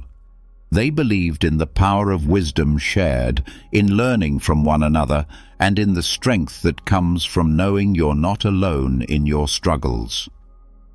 Finding an accountability partner in today's world is a nod to this timeless wisdom, recognizing that while the journey towards self-discipline and purpose is personal, it need not be solitary. Moreover, an accountability partner can help you see blind spots in your routine or approach that you might miss on your own. They can offer new perspectives and insights that can catalyze your growth in unexpected ways. This partnership is about more than just checking in to see if you woke up on time or followed through on your morning meditation. It's about engaging in meaningful dialogue about what's working, what isn't, and how you can both support each other in making adjustments. So how do you find this accountability partner? Look for someone who shares your commitment to growth and self-improvement. This could be a friend, a family member, or even a colleague. The key is to choose someone you trust, someone with whom you can be open and honest about your goals, struggles, and successes. Once you've found that person, be clear about what you're hoping to achieve and what kind of support you need. Set regular check-ins and be there for each other, offering encouragement, advice, and when necessary, a gentle nudge back on track. Memento mori, remembering the value of every day. Remember, finding an accountability partner is about more than just external motivation. It's about building a relationship that inspires and uplifts both of you. It's about creating a shared space where honesty, vulnerability, and mutual support are valued and nurtured. In this space, your morning routines and broader life goals become intertwined in a collective effort towards living a more intentional, disciplined, and fulfilling life. The Stoic practice of reflecting on mortality is a call to action, a prompt to live our lives with purpose and intention. It encourages us not to squander our time on trivialities, but to concentrate on creating a meaningful legacy. Every morning when we wake up, we're presented with a fresh opportunity to engage with life in a meaningful way, to contribute positively to the world around us, and to pursue personal growth and fulfillment. Marcus Aurelius, in his Meditations, often wrote about the fleeting nature of life, emphasizing the importance of living virtuously and making the most of the time we have. This wasn't meant to be somber. Rather, it was a liberating realization that freed him from petty concerns and allowed him to focus on his duties as emperor and as a human being striving for virtue. The idea is that by keeping the end in mind, we're more likely to live our lives with purpose and clarity, prioritizing the things and relationships that truly matter.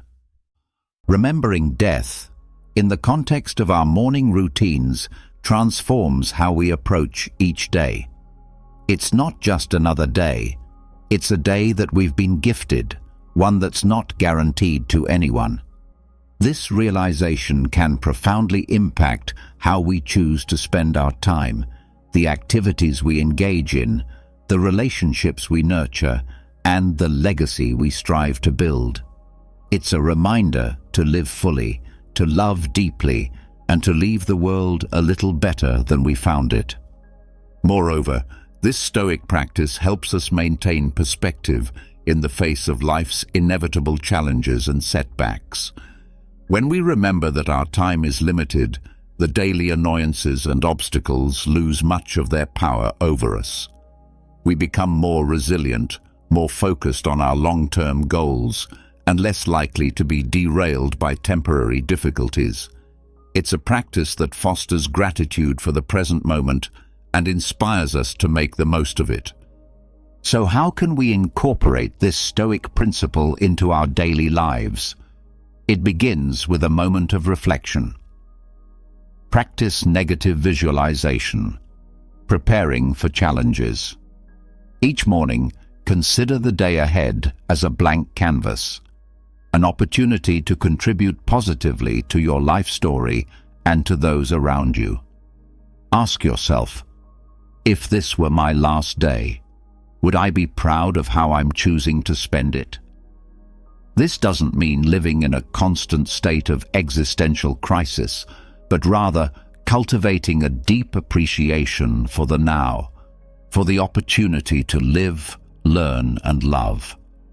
In embracing the Stoic practice of remembering death, we're not focusing on the end, but on the present and how we choose to live each day. It's a powerful antidote to complacency and a reminder to live our lives with intention, purpose, and gratitude. So let's greet each morning with the awareness that it is a gift, an opportunity to craft a life that's rich in meaning and aligned with our deepest values. This is the essence of living stoically, of making the most of our finite time in this world to create a legacy that endures. We're often told to focus on the positive, to visualize success and happiness in order to attract them into our lives. However, the Stoics, in their profound wisdom, offer a different perspective that's not only practical, but incredibly empowering. Negative visualization isn't about pessimism. Rather, it's a tool for resilience, preparation, and ultimately, greater appreciation of the present. The essence of this practice is to periodically imagine the challenges, losses, or difficulties you might face in life. This could range from minor inconveniences like a missed bus or a rainy day to more significant hardships such as the loss of a job or a loved one. The purpose isn't to dwell on these scenarios in a way that breeds fear or anxiety, but to mentally rehearse how you would cope with such situations should they arise. This process of visualization prepares you emotionally and mentally, making you less susceptible to being thrown off course by life's inevitable ups and downs. Marcus Aurelius, Seneca, and Epictetus, they all believed that by contemplating the temporary nature of everything outside our control, we could cultivate a deeper sense of peace and resilience. This practice encourages us to focus on what we can control: our responses, our attitudes, and our actions. Incorporating negative visualization into your morning routine can transform how you approach your day. Instead of stepping out the door blind to the potential challenges ahead, you're mentally equipped to face them. End with gratitude, reflecting on the day's gifts. It's like a mental training session where you strengthen your resilience muscles. So when life inevitably throws a curveball your way, you're not knocked off your feet. You've already rehearsed this moment in your mind and can draw upon your pre-visualized strategies to navigate through it. Moreover, this practice has a beautiful, somewhat paradoxical effect. It enhances our gratitude for the present moment. By imagining life without some of the things we take for granted, we come back to reality with a renewed appreciation for them. It's a reminder of how much we have to be thankful for right now, in this moment.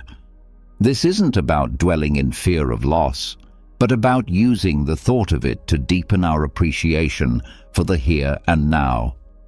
So how do we practice negative visualization in a healthy, constructive way? Start with a few moments in the morning to contemplate potential challenges of the day or broader future possibilities. Visualize how you would ideally respond, what strengths you would draw upon, what lessons you could learn, and how you could grow from the experience. Then let go of the visualization and proceed with your day, carrying with you a sense of preparedness and an enhanced appreciation for your current circumstances. Incorporating gratitude into our lives, especially as we end our day, can have a transformative impact on our well-being and outlook. Keeping a gratitude journal is a beautifully simple yet profoundly effective way to cultivate this sense of appreciation. It's about taking a few moments before we sleep to reflect on the day and jot down a few things we're grateful for. This could be anything from a kind gesture from a stranger, a beautiful sunset, the completion of a challenging task, or simply the comfort of our bed waiting to embrace us at the end of a long day. The act of writing down what we're grateful for shifts our focus from what's lacking in our lives to the abundance that's already present. It's a practice that aligns perfectly with Stoic teachings, which emphasize focusing on what we have rather than what we don't, on what's within our control rather than what isn't. This shift in perspective not only sets the stage for a peaceful night's sleep, free from the turmoil of unfulfilled desires or lingering frustrations, but it also primes our minds to begin the next day with a sense of purpose and appreciation. But why end the day with gratitude? Because it allows us to close our day on a note of positivity, regardless of the challenges we may have faced. It's a way of reaffirming the good in our lives, of finding peace even in turmoil, and of nurturing a mindset that sees opportunities for growth and joy in every circumstance. This nightly practice of gratitude creates a ripple effect, influencing not just how we sleep, but how we wake up and approach our mornings. It transforms our first thoughts of the day from groans over the alarm clock to a quiet anticipation of what the new day holds, what new things we might discover to be grateful for. Moreover, this practice of appreciating our life extends beyond our personal sphere. It enhances our relationships as we become more attuned to the value of those around us and more expressive of our appreciation for their presence in our lives. It deepens our connection to the world as we become more observant of and thankful for the beauty and wonder that surround us, often in the most mundane moments. So as we consider the multitude of strategies to enrich our mornings and, by extension, our lives, let's not overlook the power of ending our day with gratitude.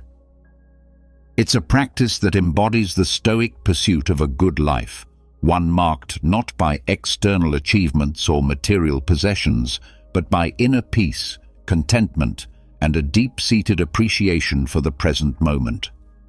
As we wrap up this journey through the 10 strategies inspired by Stoicism, it's clear that each step, each practice, is more than just a task. It's a pathway to cultivating a life of intention, resilience, and profound gratitude. Embracing these practices doesn't mean every day will be perfect, but it does mean that every day will be met with a stronger, more grateful, and more resilient you. You have within you the power to transform not just your mornings, but your entire life into a reflection of the Stoic ideals of virtue, wisdom, and contentment. Remember, this is just the beginning. There's a whole world of Stoic wisdom waiting to be explored, ready to guide you on your path to living a more meaningful and fulfilled life. If you found this journey enlightening and are curious to dive deeper into the Stoic way of life, I encourage you to check out our playlist right here on the screen. It's packed with insights, stories, and practical tips to help you embrace the full richness of Stoic philosophy. Don't forget to like and subscribe to the channel for more content. Please leave your comments and share your experiences. Let's embark on this journey of growth, resilience, and fulfillment together. Here's to mornings filled with purpose, days lived with intention, and a life brimming with gratitude. Thank you for being part of this community. See you soon.